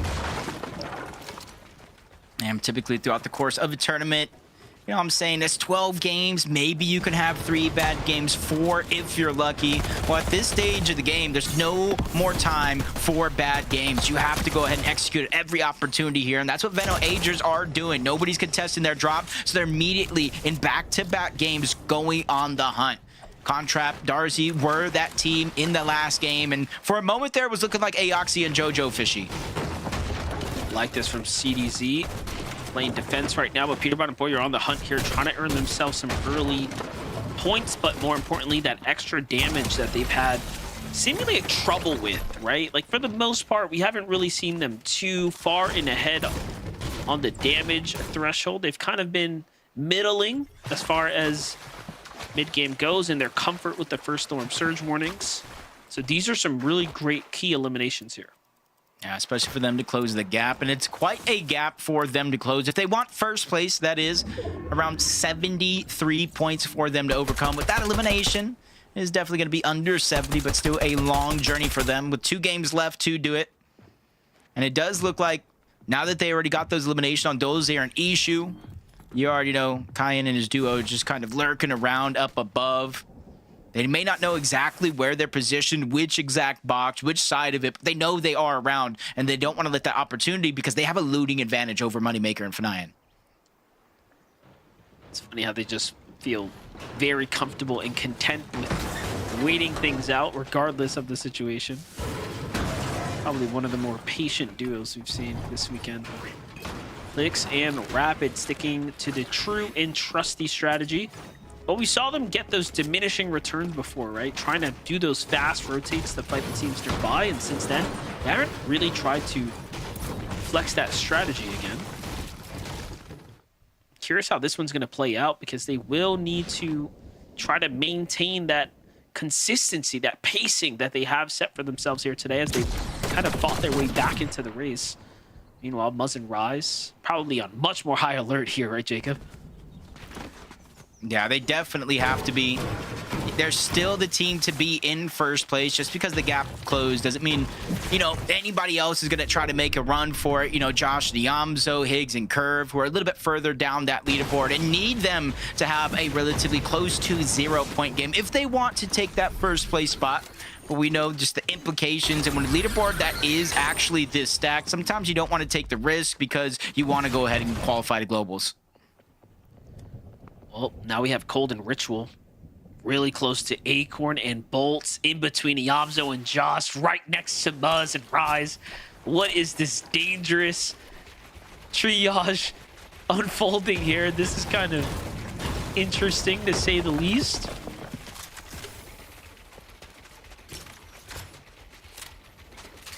Still relatively early, so you know a lot of these teams will continue to rotate throughout the course of the game.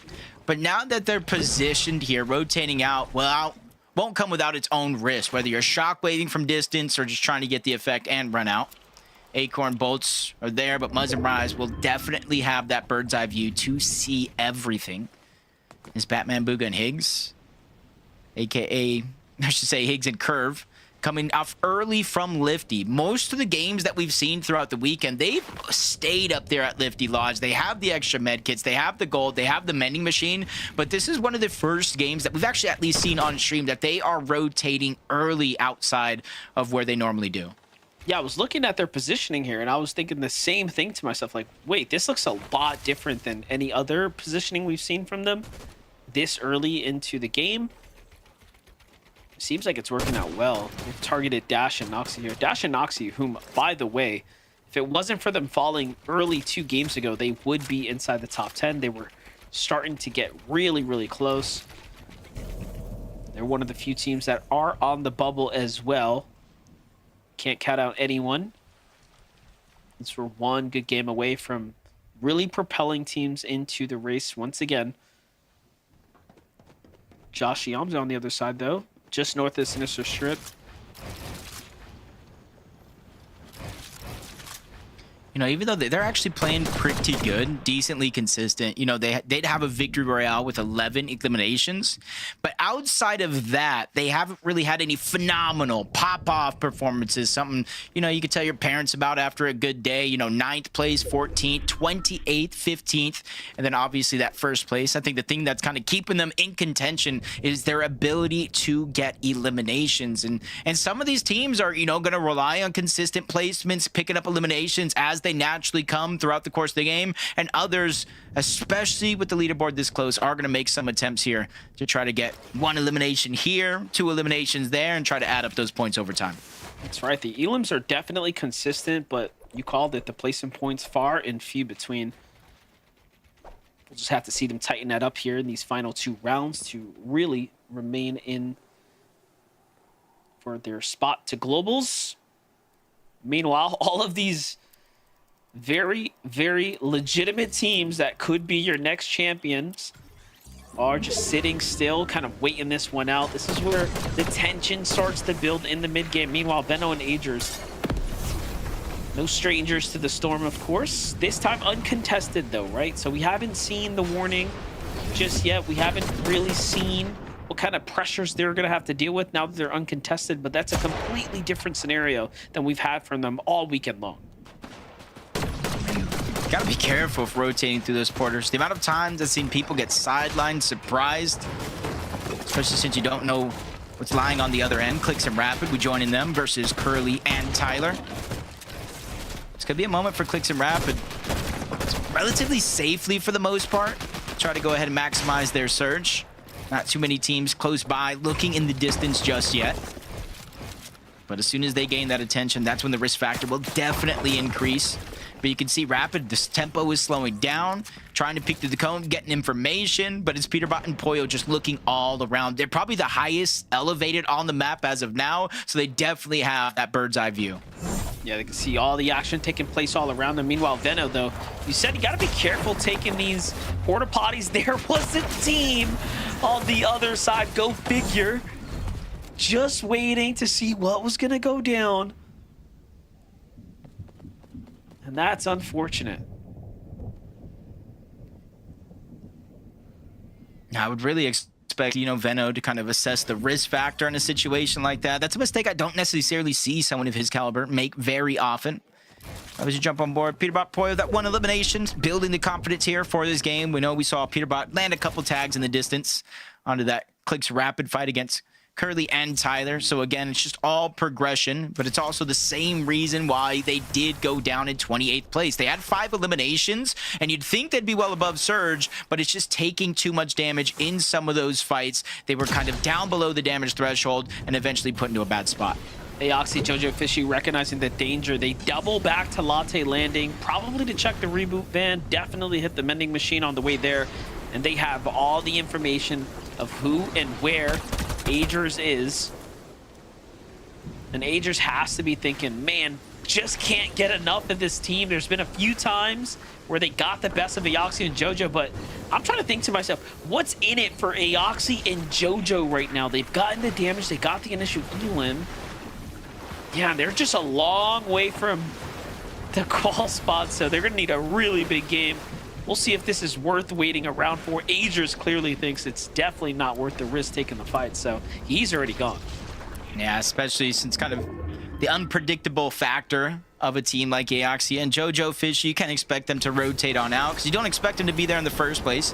My biggest hint was maybe they saw Veno go down the feed, knowing that they're uncontested. It's the safest place for them to venture back to. Either way, Moneymaker and F9, 2 eliminations off that off spawn.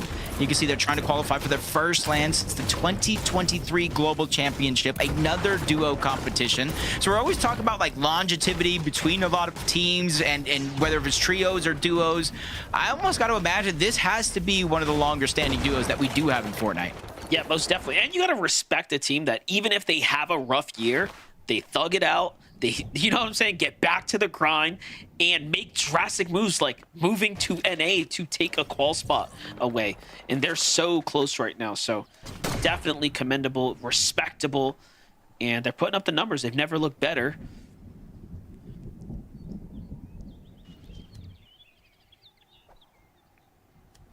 Just a quick peek. Muzz and Rise, a very good zone for them. This is very familiar, reminiscent of some of those zones earlier on. Even the Victory Royale that they did have, it's all working one way or another in that same factor. Havoc, Cat Awesomer on the side. You can kind of see they're both playing for that mending machine that Moneymaker and F9 kind of have a little bit more priority over. So you almost got to wait for them to rotate on out, unless you're ready to take that risk. But even if they do, it's not just these 2 teams here. You see towards the south about 3 teams there around Calamari trying to make their way in, and then 1 more towards the north. That's Skittles and Kai in there towards the north side of the map, a team that they've already fought once towards the Chop Shop in this game. Yeah, definitely. And, you know, for a second there, I was seeing how low their health was getting, but they're just really trying to maximize their time right now in the storm. Already starting to move.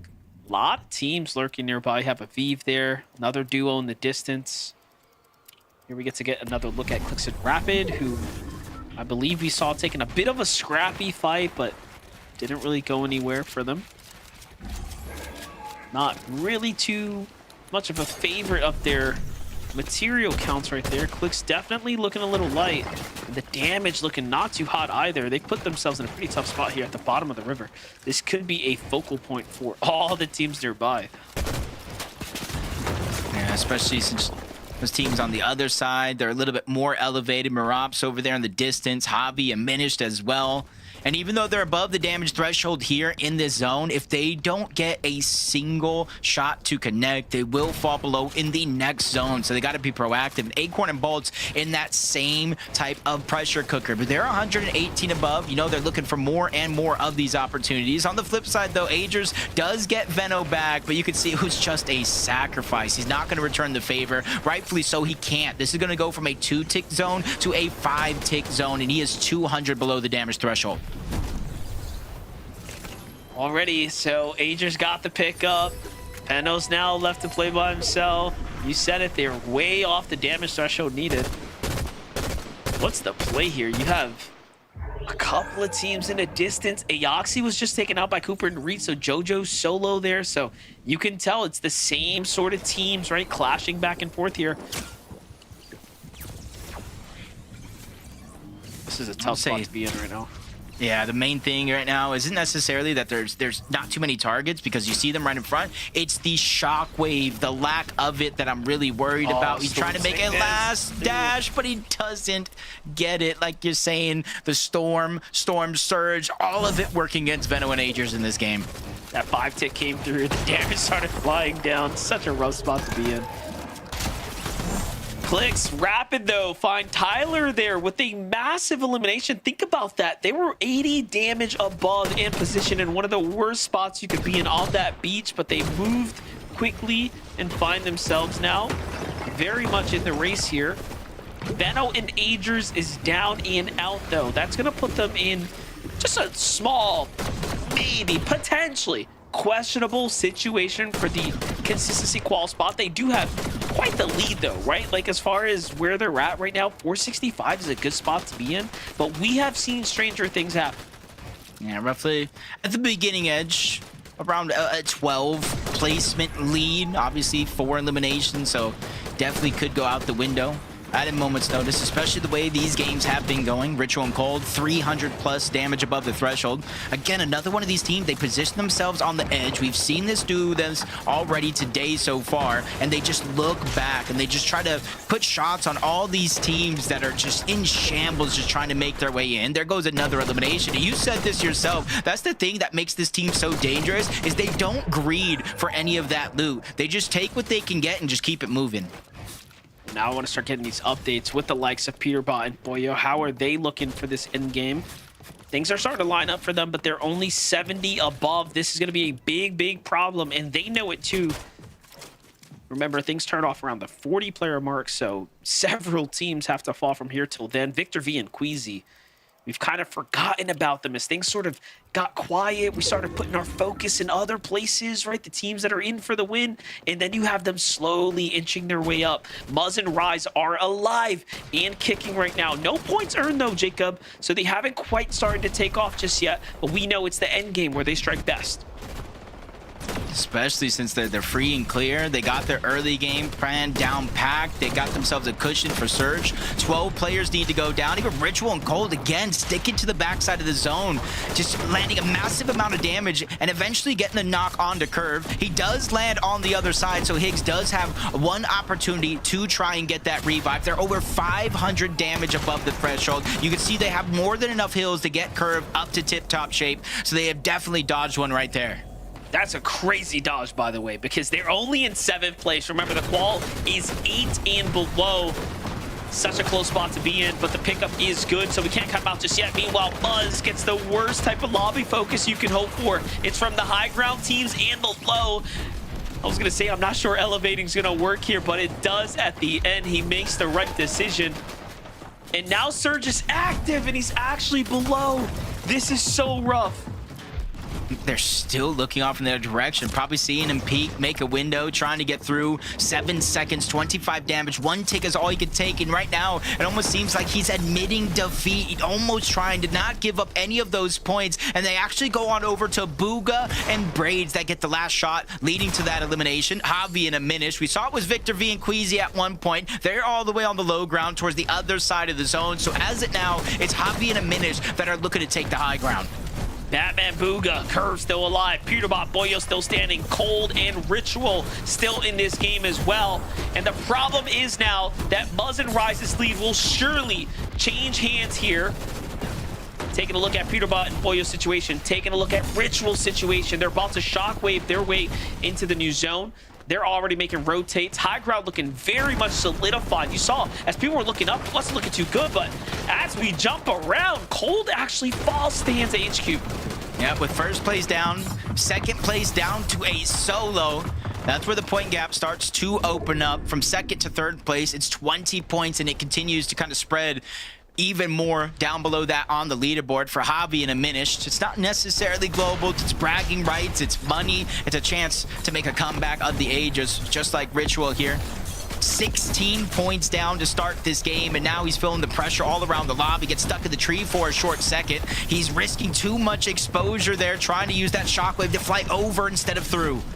Yeah, definitely like this right here, but they have to change layers. They have to play for a refresh. This is why they're forcing their way in. Boyo finds one. Someone's on his heels. It's actually Virgo, but he eases up the pressure, and Boyo gets away with being able to stay alive for a second there. And talk about teams that need to change layers. Ritual jumps down as well. You can see him just scrambling here as he's already lost Cold. Trying to work his way through. Barely any mats here. Just a couple heals. He's going to have to go ahead and do what he can with this. But so many different teams in this end game here. This is going to start to condense the points up at the top. Yeah, with this being the last 2 games, all these little moments matter. Every point really does make the difference, especially for Acorn and Bolt. 3rd place going into this game. They have a shot at first, just like any other. Peterbot and Pollo are trying to play for the high ground. They get overthrown once, but they replay it, return back up. Hobby and Aminish are now on the back foot. Pollo is just running wild, but the spray is coming in from all directions. Finally, Peterbot shows up, alleviates that pressure, leads to the downfall of Aminish, but Pollo's also on the low ground as well. He didn't see Javi. Javi was actually lurking in the storm there, but he misses the important shot, and he delivers the loot for Peterbot and Pollo. But now the low ground team start to take focus to them. Acorn, Bolt see what's going on here. Ozone and Golden as well are lurking nearby, and there's a lot of teams here looking to set themselves up for a new high ground take. Bolt, Acorn trying to get their feet back into race here. They're at 4 eliminations, and still, look at them peeking for high ground. You even got everything going down for Clicks and Rapid. Global spots, 1st place spots, top 5. There's so much up for grabs here in this game alone, as now Acorn and Bolts have the high ground. Peterbot all by himself, still trying to find this elimination. He needs it on the craze to stay alive, and the siphon is just seconds too late. Peterbot will fall. We got Clicks and Rapid still up. Acorn and Bolt still up. Liam and Chase as well. Everybody else kind of full and intact with their teammate by their side. But the biggest mistake might be letting Clicks and Rapid actually get a little bit of HP. Curve here as a solo down to low ground will become the siphon for 1. But no, Batman Booga is still in the game. He's moving, he's dancing, he knocks Clicks there, but Rapid gets the finish. Now, here comes the switch out for the meds, for the heals. This is the only thing that he actually can do here to try to stay in the game. Liam still alive on low ground. Acorn and Bolts up top. It's all going to come down to actually how Rapid plays this out next. Yeah, he's going to be the disruptor. If he attacks low, high ground's going to drop. If he goes up, low ground's going to try to make a play. There goes the first down. Bolts actually takes down Liam. Back to back from Bolts right now, trying to save it. But Rapid is still healing off outside of the zone. It is going to be a 1v1, but as soon as that med kit stops, it is over. Bolts and Acorn, game 11, when it matters most, come out with a victory royale. And not only that, they are definitely jumping their way towards that 1st place spot. Talk about taking advantage and stand consistent there, Zeke. Game 11 is now over. Fortnite fam, I need you to just track with me here for a moment. We're watching this game, and we're all just like, this is the craziest game we've ever seen. And then Vivid quietly, under his breath, just goes, Acorn and Bolt's gonna win this game. Watch. I was like, what did he say? Like, there's no way. Vivid's being Vivid again. They win the game! They win the game! Acorn and Bolts get a victory royale in a situation, man. In a situation where Muzz and Rise were eliminated early. Viv, we're about to go into this last game. And this is going to be the closest race I think we've ever seen. Acorn and Bolts, listen, we kind of mentioned it coming into the day. Yes, they have been playing so consistent, but the one thing that they were missing on the leaderboard was a victory royale. And in game 11, they finally go ahead and secure their win. And you gotta imagine with how close the contention has been in the top 3, with Acorn and Bolts constantly finding themselves up there. Finally getting this win, finally getting the surgence of points is going to probably surge them up into 1st place. And yeah, sure enough, Kelly, we are going to be set up for a game 12 NA masterclass. But it was just perfection from Acorn and Bolts. I mean, high ground for what feels like the first time out of these guys. We watched all day yesterday and then pretty much all day today where we would see Acorn and Bolts make it to the end game time and time again. But once we got down to the final 5 or 6 teams, they were usually a solo and then eventually they would go down. But this was the game of duos. We had 4 duos alive in the final moments, which I think is the most that we've had as far as full duos in a final end game go. And of course, that is when Acorn and Bolts shine the best, being able to control high ground. And yes, it did eventually come down to a 1v1. But Bolts is able to pull that out on top once again. Big shout outs to Acorn and Bolts. Better late than never for the victory royale. Guys, I've just looked at the leaderboard. Yep. Of course. I've just looked at the leaderboard. You are not going to believe this. Let's go ahead, bring up those leaderboards. After this break, I'm so sorry. Okay. I know. Listen, we got to go to this break. It's fine. You need to come back, though. Okay, when this last game is going to be crazy. We'll see you. We'll see you in just 3 minutes, okay? Just hang tight.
I'll go here with Relaod. I'm popping in that bit. Wait, show. Got 6 build? No, max up. Wait, if you're mid, wait. 100! 100! Oh my god! Oh my god! Oh my god!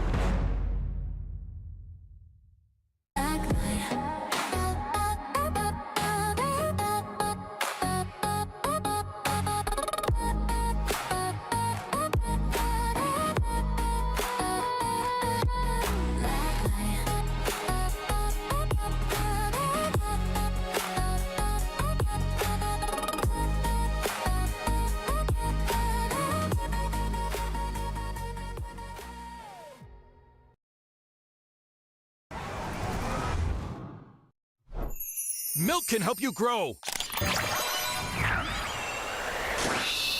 Milk can't prevent your ride from blasting into space.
Fortnite fam, welcome back to the FNCS.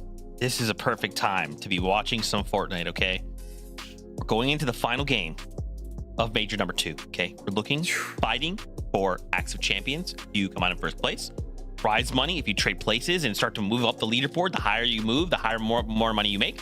We're also looking for one of 6 spots going to the Global Championship, which we knew going into that was basically if you could be in the top 10, because we already have previously qualified duos in the top 10. So right now, Clicks and Rapid are holding on to the one of those spots, essentially the 6th and final spot of placement. Kelly, and then I look at the top 4, and all of these teams could very well in this final game look to fight for the number 1 spot. Oh, well, Zeke, if you say number 1 spot, then I'm a little biased to talk about Peterbot and Poyo.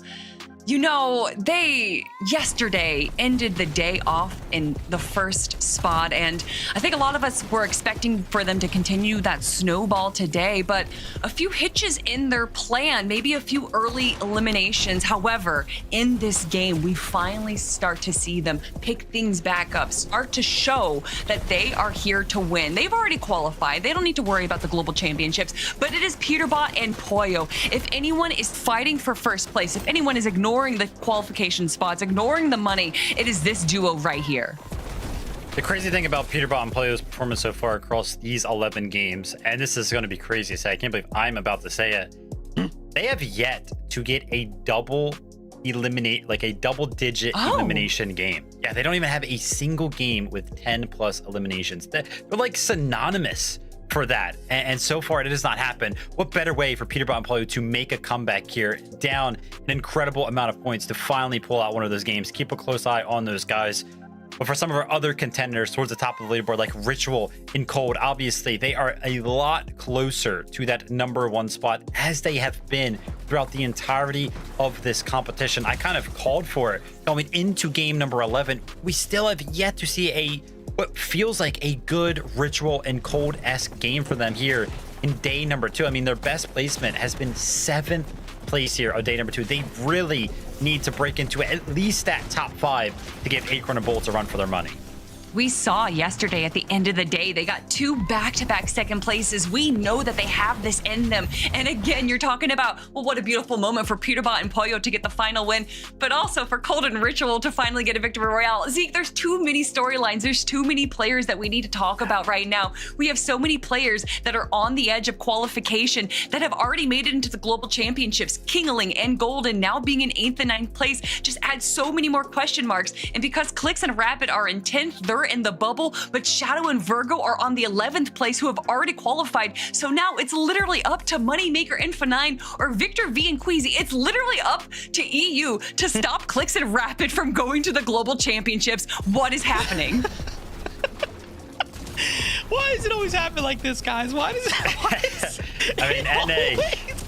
NA, right? NA, man. NA. Yeah, they're just so good. But this is great for Clicks and Rapid.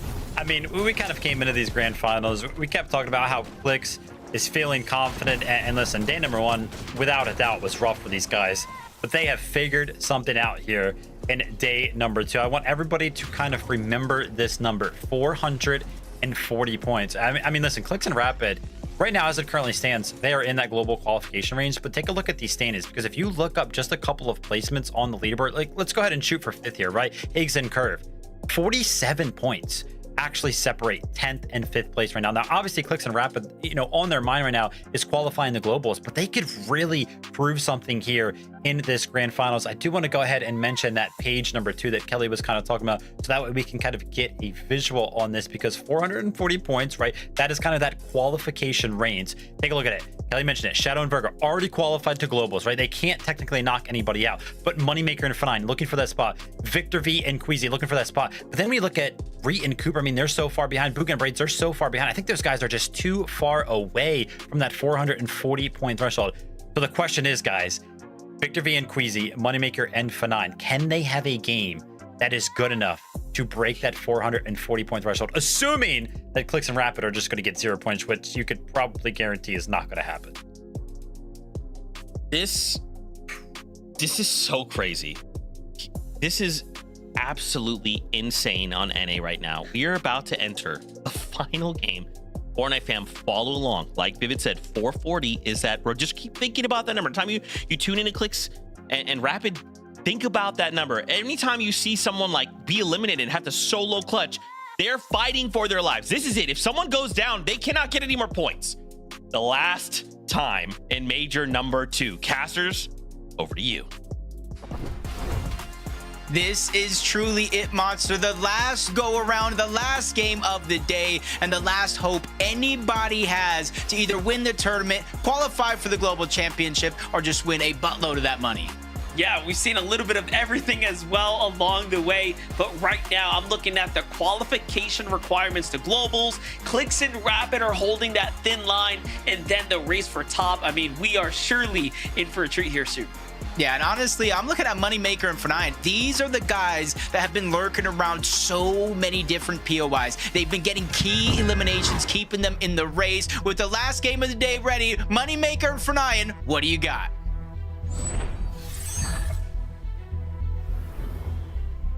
Well, game 12 is here. What a grand finals weekend it has been.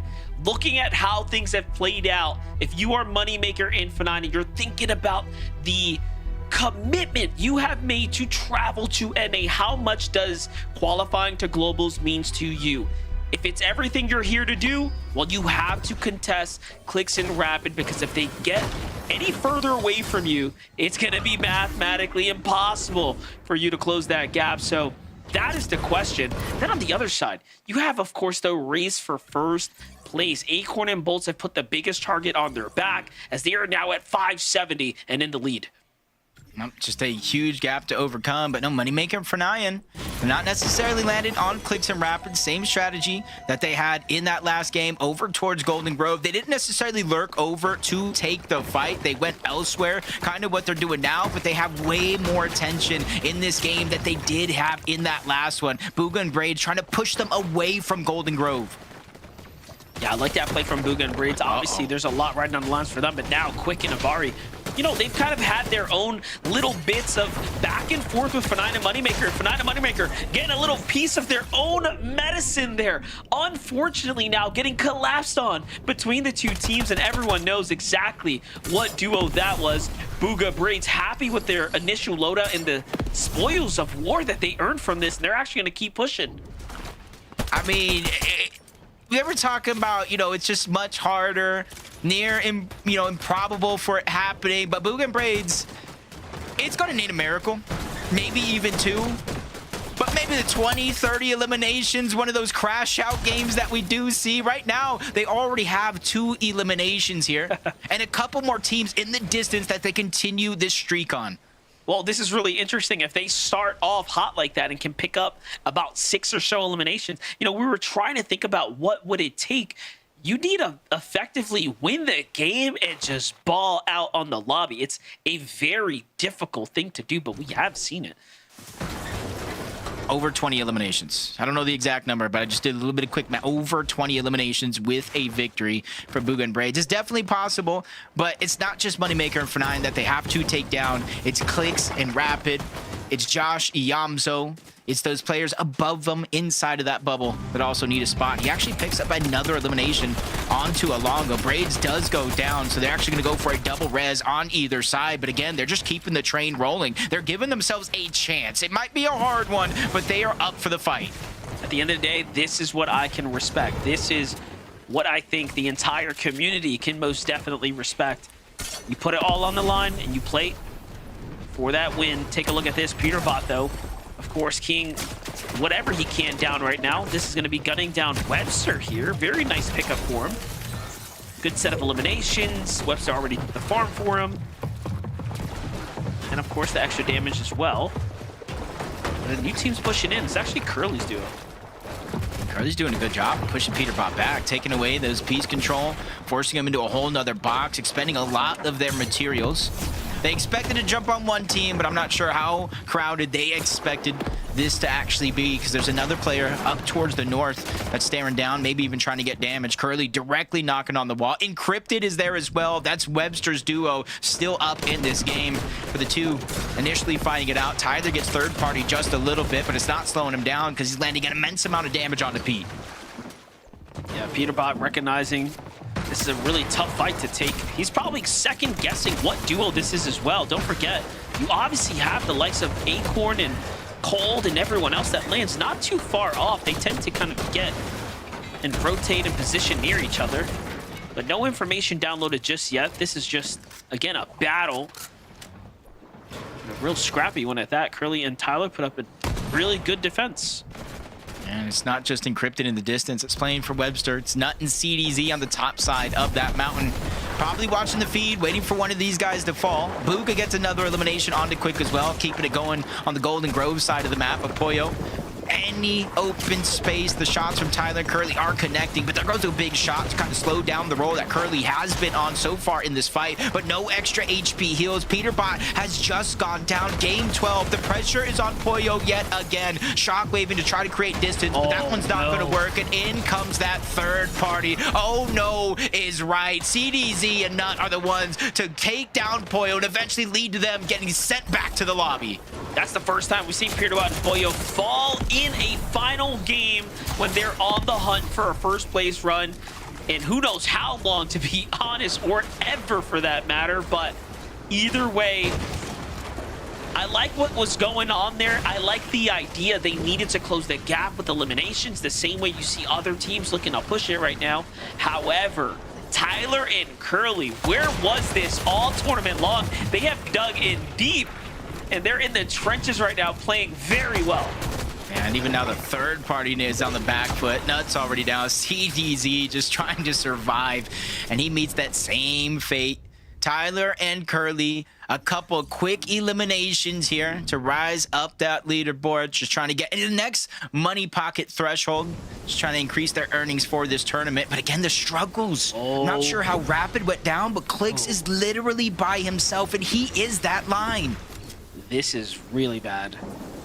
This is even worse for Moneymaker and Phenom because they were so close to Clicks and Rapid. Like, all they had to do is genuinely outperform them and then outplace them by a decent margin. And we'll wrap it down. Contrap and Darcy have actually singled out Clicks. They know he's here. Clicks has to play very well. How badly does he want it? We know he's got a big gap between him and everyone else, but again, you don't want to give Victor V and Queasy the runway, because if you do, they might run away with it. Pressure's on Clicks. Queasy and Victor V are not even necessarily the target or anybody's radar. This is a huge moment here for Clicks, essentially playing for a global championship spot in this fight. In a 1v2, there is a whole nother team just to the right of them at a vending machine.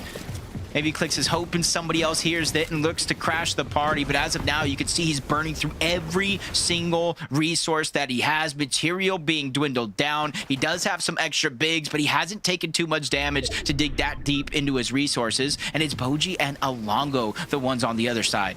I was going to say, he also hasn't given damage either. So because you haven't given the damage, that team's not going to respect you enough to back off just yet. Instead, they're taking shots, trying to fish through the builds, weakening them so they can get visuals to look through. Clicks just has to kind of wait this one out. Darcy, Contrap keeping their HP up. The fact that they're using Chug Jugs is telling us that they're probably looking to stick around for quite a while. There goes. They're trying to burst into the box. 2v1. This is where they're trying to use their numbers, but it doesn't necessarily work for them. Big shot from Clicks, slowing them down. Now Alongo and Boji have heard enough noise. They're making their way on over, and this could be the miracle he's looking for. He's been using this Chug Jug the entire time to keep himself topped off, so one shot or a move like this doesn't take him down, and he is like water flowing through these builds to stay alive. Misses that first shot, but he is doing so much here to keep him and Rapid in contention. That first down is going to be the biggest one, trying to alleviate some of that pressure. Contrap drops right back on down, and Clicks is missing a couple shots here, but he is still keeping ahead in this fight. He's playing well right now. 4 points. A new team comes in. They take the little bit there. He does get a couple extra maps. Can he scramble out of the box here? I'm not sure if he's going to be able to survive, but another duo comes crashing in. He actually gets bailed out. Clicks might be able to go just a little bit further here. Yeah, he tries to stop the heals. He doesn't want to give up too much information here. Curly and Tyler, they don't know, but they have just rescued Clicks here out from the depths of potentially going down. And since Boji is still here moving around, they can't even shift their focus on over to see how many players are still here. And he's going to use that, Monster. He's going to use this as a moment to finally disengage. But without too many white heals, he is on a clock. And remember, he's earned a couple more points. So for anyone who's trying to push onto the heels of Clicks and Rapid, these points are the worst case scenario for you. And now Clicks gets to sit in the distance. He still has that med kit. He's got a little bit more to work with, and he can comfortably rotate here. What a turn of events there, Jacob. Wow.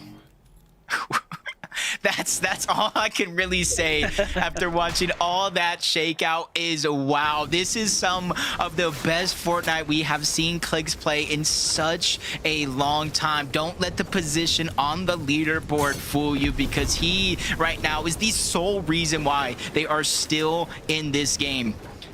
As we see Veno Agers much higher up on that leaderboard in a much more comfortable spot for sure, but don't like what they're seeing here out of Reet and Cooper. They could potentially try to take this fight, but if they go down, it was almost all for nothing because they are literally right there, 18 points away from the next placement.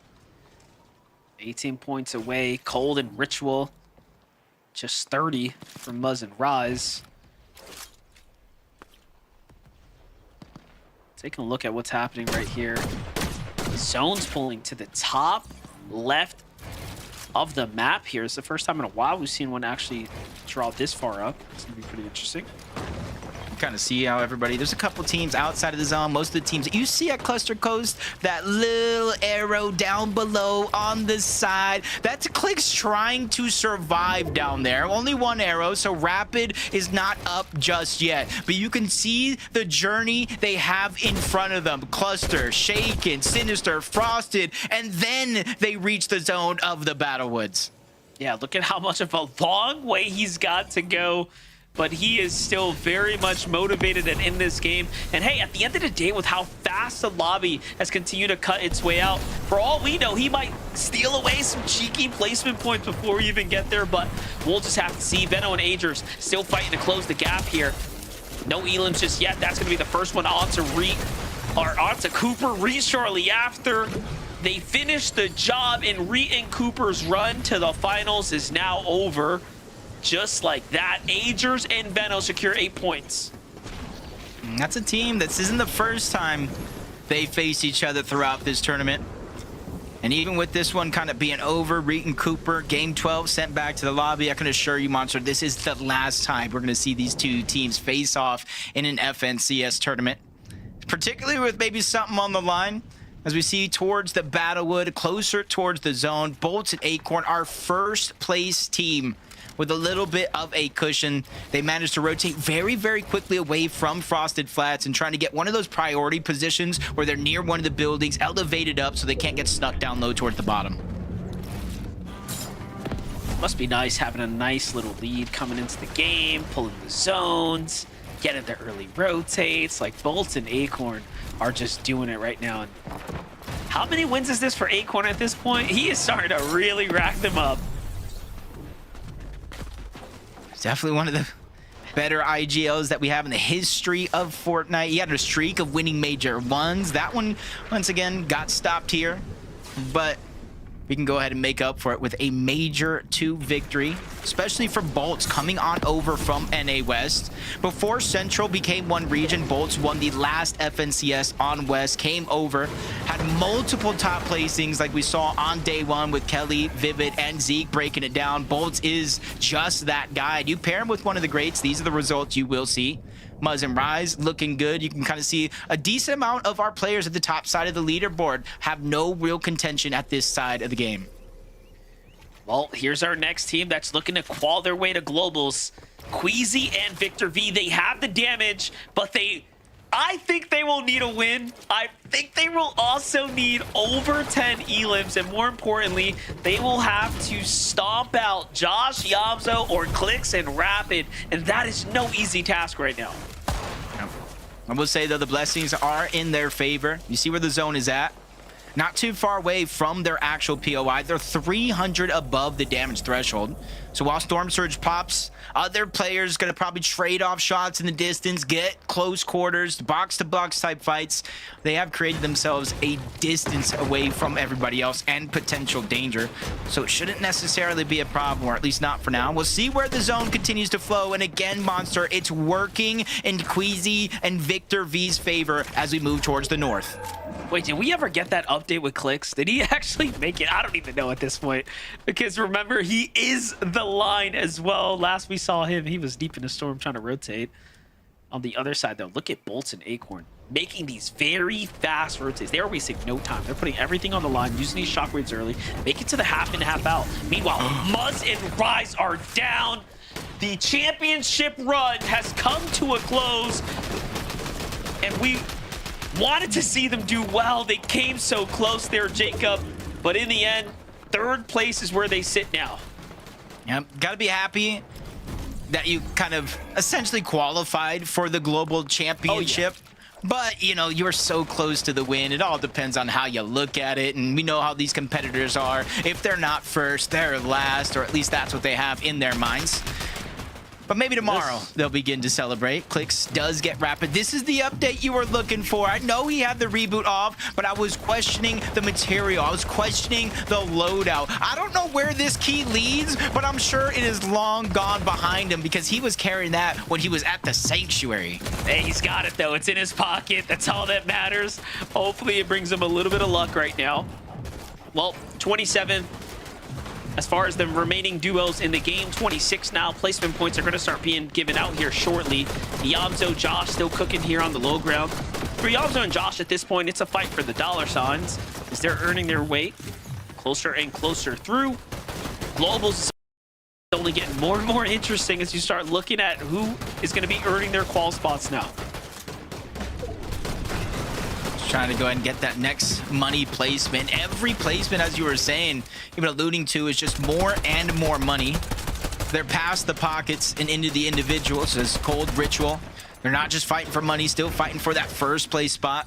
I see a lot shaking out across in the distance, and they're just trying to disrupt it just a little bit, enough so they can continue to progress with their surge. And you're kind of seeing the check-in from multiple teams around the lobby. Clicks and Rapids still looking strong, and now we've reached the meat and the potatoes, which is those placement points. They've gotten 2 so far, which isn't many, but the longer Clicks and Rapids stay in this game, the more chances of it becoming mathematically impossible for anybody else. Yeah, that's right. I did see Victor and Queasy still rotating through. Remember, they need a win at this point, and they are playing for the high ground. But if Clicks and Rapid are still standing, that win condition is out of the window. Curve, Batman, Booga trying to fight for a top 3 spot. Can they overtake Peterbot and Muzz's position? For Ritual and Cold, it's a race to maintain first place here and win this entire tournament. Nobody said it was going to be smooth sailing. 50 below the damage threshold, gets worse, falls to 67, but they're not necessarily losing focus. They know what it feels like to be below surge, the back of zone, so they're trying to take it one step at a time, get towards the front, open up that window, and look back, and that's how they're going to try to get those numbers. Victor V and Queasy up above. It's just something they're not going to have to deal with here. 6 players need to go down. Storm Surge will turn off, but they're immediately targeting Taki out from the outside. He's taking storm damage and eventually damage from Vic. This is what they need. Clicks falls on the rotate. 24, 41 below. Couple players still have to fall here. Rapid needs to jump in. He gets Tyler. 4 more points for Rapid and Clicks, keeping the tournament dream alive.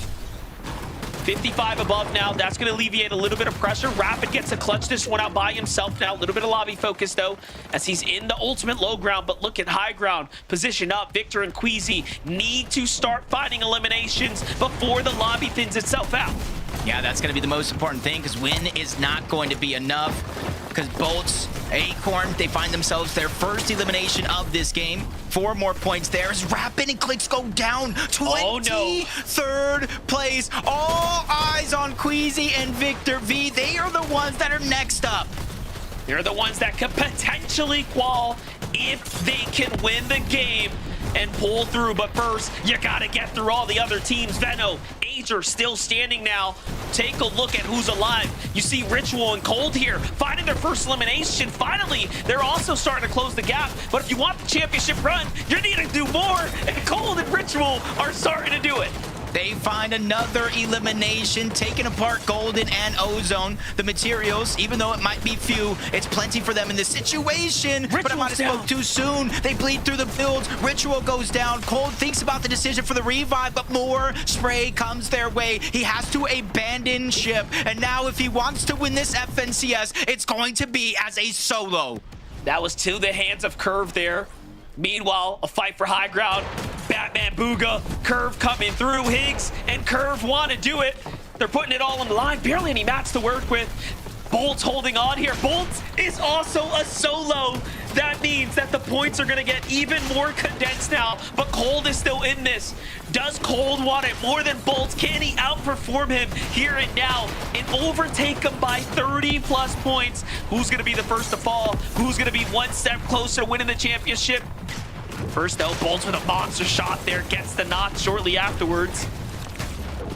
Jacob, this is close. Yeah, Bolts goes down outside of the top 10. Cold can still win this. Placement points alone without getting another elimination, but you can see the struggle he's going through. Even Bolts on the other side has to figure out a way down, but Cold is going to get eliminated, and that is going to be it. Bolts and Acorn are your FNCS Major 2 champions. Even with 0 builds left, you can see he wants to win this game because winning is not enough. He wants to be the best in the world, and there goes a big elimination onto Verd. He is not done just yet. Way to put the icing on the cake. Bolts really flexing what he is capable of. The adrenaline's running, another knock for good measure. And just like that, The highlight reel starts to rack up. Meanwhile, Veno, Agers fighting for more placement points, more eliminations, more points for the money and the dollar signs here at the end of the day. Agers playing the tree. He's got plenty to work with. What a tournament so far it has been. No, it definitely has. And for Veno and Agers, they can overtake Higgs and Curve. They can overtake Peterbot and Pollo. They can maybe overtake Muzz and Rise. So they're still fighting for a potential top 3 spot here in the finals. BMJ from the backside, out of Chug. Chug has to go forward. Good amount of damage onto Veno, trying to cut their momentum short. But Agers trying to save the day. He gets the elimination, bringing it down to our final 2v2 situation. Maraps and QK are going to be the ones down below. They're trying to strike, not give them time to heal. There goes the first knock, so it's all up to Agers. There's a 9-point difference just for the win, and it's not going to go their way. Maraps and QK out of nowhere win the last game of the day. Nice job for them to go ahead and just pad the stats and finish off their tournament well. But at the end of the day, Jacob, it was a fight for first place there. And it looks like we have our champions. Congratulations there to everyone that competed. Zeke, that's going to be it from us. Jacob, PR, MDF, fantastic set of games, fantastic cast. Oh my gosh. Of course, Kelly, of course, this comes down to a solo clutch of Cold versus a solo clutch of Bolts. And of course, Fortnite is and does what it does. Acorn and Bolts, though, coming out on top. I can't believe it. And as our casters called out, Bolts going for those moments, making sure he is trying to prove he is the best in the world. Congratulations, Acorn and Bolts, your Major 2 champions. We saw in day number 1 just how consistent they were, getting an average placement of 7 over the whole 6 games we saw from day number 1, but they never placed above 5th place. And then as we started day number 2, Acorn and Bolts looked like they started a little slow, not necessarily bad. But of course, it was the penultimate game where they grabbed their victory royale and 7 eliminations. And that really is where things just took off. We knew as soon as all these other top teams were starting to go down and we saw the solo clutch coming out of our big players that this was our Major 2 winners right here. Huge shout outs to Bolts and Acorn. Was it really a doubt in anyone's mind, Vivid?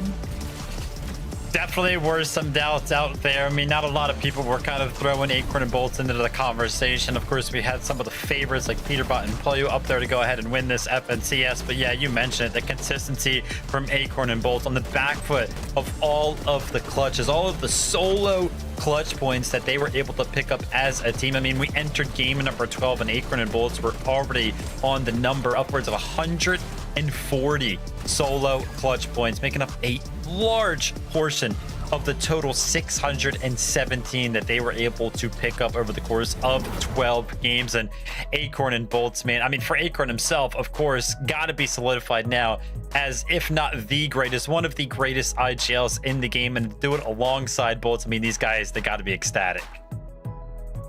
We got to turn attention to these leaderboards. All right, we can't forget, obviously, congratulations to them. Want to give them the props, the flowers that they deserve. But we can't forget, we also have 6 spots going to the global championship. Yeah. We saw Clicks and Rapid in that game go to a crazy situation where Clicks had to solo clutch and then fight to reboot Rapid, who then has to solo clutch a little bit further on. Vivid, I'm blown away. Today's games were phenomenal.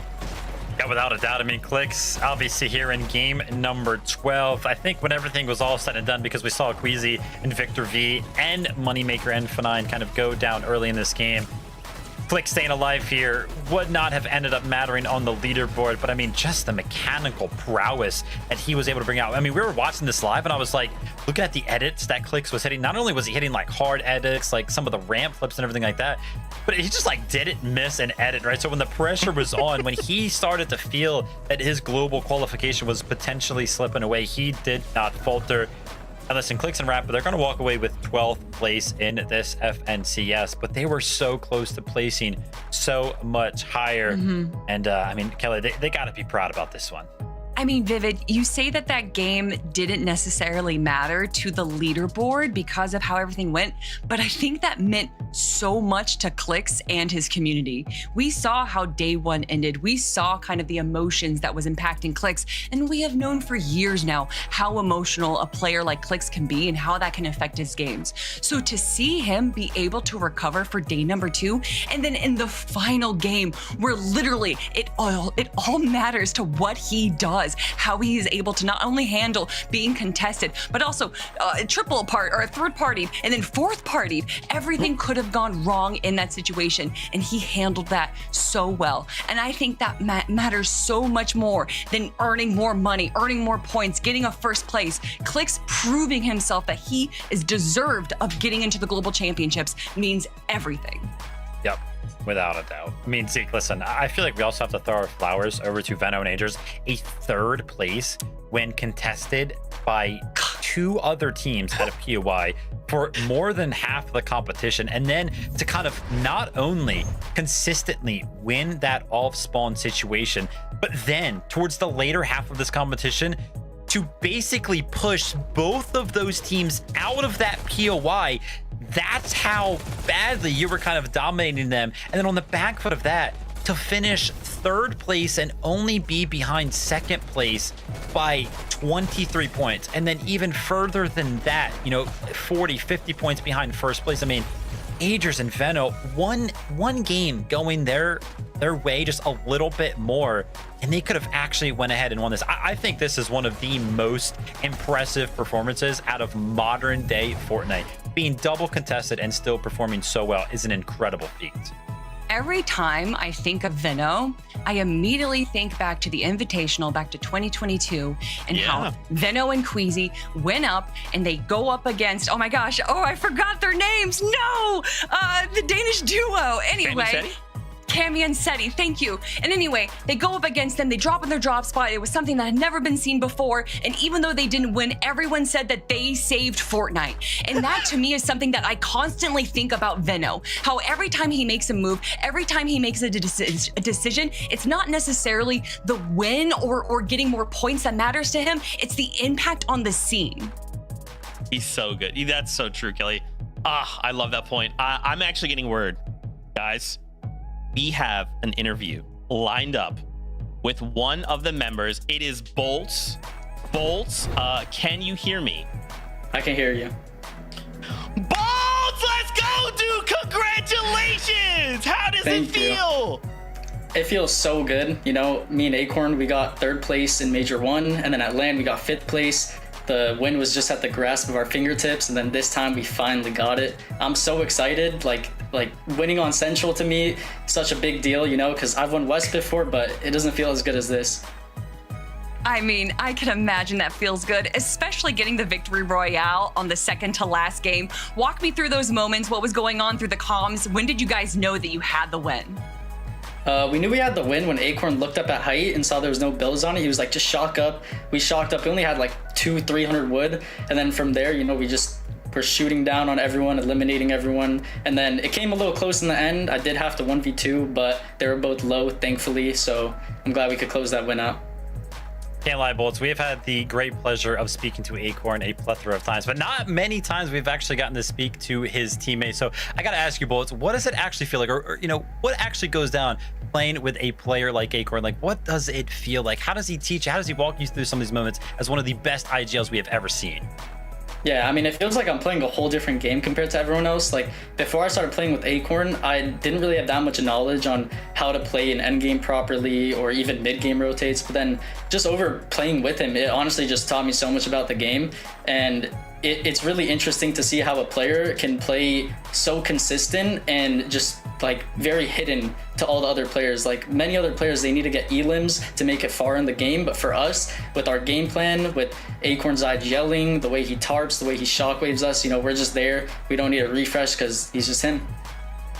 Bro, I want to come back to you. Obviously, you're giving Acorn the flowers. We got to give you the flowers, Bolts. I mean, how does it feel to walk away with this win, with this title? For you as a player, where do you feel like you are at right now? Right now, I would say a lot of people underestimate me, and I'm glad that winning now, I think I'll get more recognition about that. I think I saw a stat where I was 10 FNCSs now in a row I've gotten top 10, which compared to other people, I think it was like only 3 people. And I think people really underestimate my ability to frag and just be there to support my teammate. I mean, what's crazy about that stat, and that was all Vivid stats, but to think that you were able to do it also in a LAN setting, that is really what makes the difference, is that regardless of if you're at home or if you're on the big stage, you always perform. But Bolts, for me, speaking of performing, you guys have a big performance coming up for the Global Championships, and we already know that you guys were going to be going there. So what is kind of the training grounds looking like leading up to that?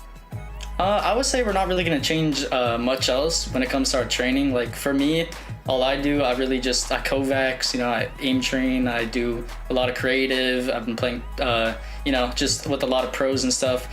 And for Acorn, you know, he's always in the VODs, he's always learning. So I would say there's not really much we have to change. We just have to keep up the grind and not get too complacent.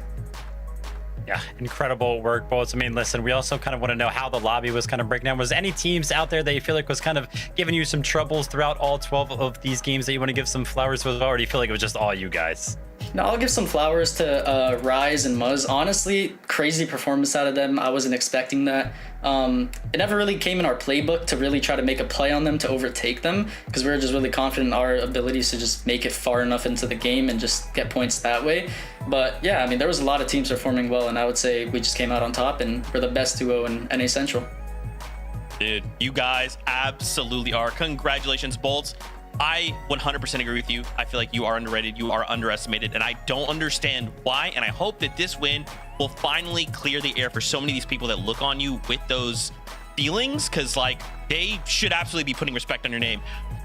For the fans out there that maybe have never seen you before and they want to follow you, where can they follow you on social media?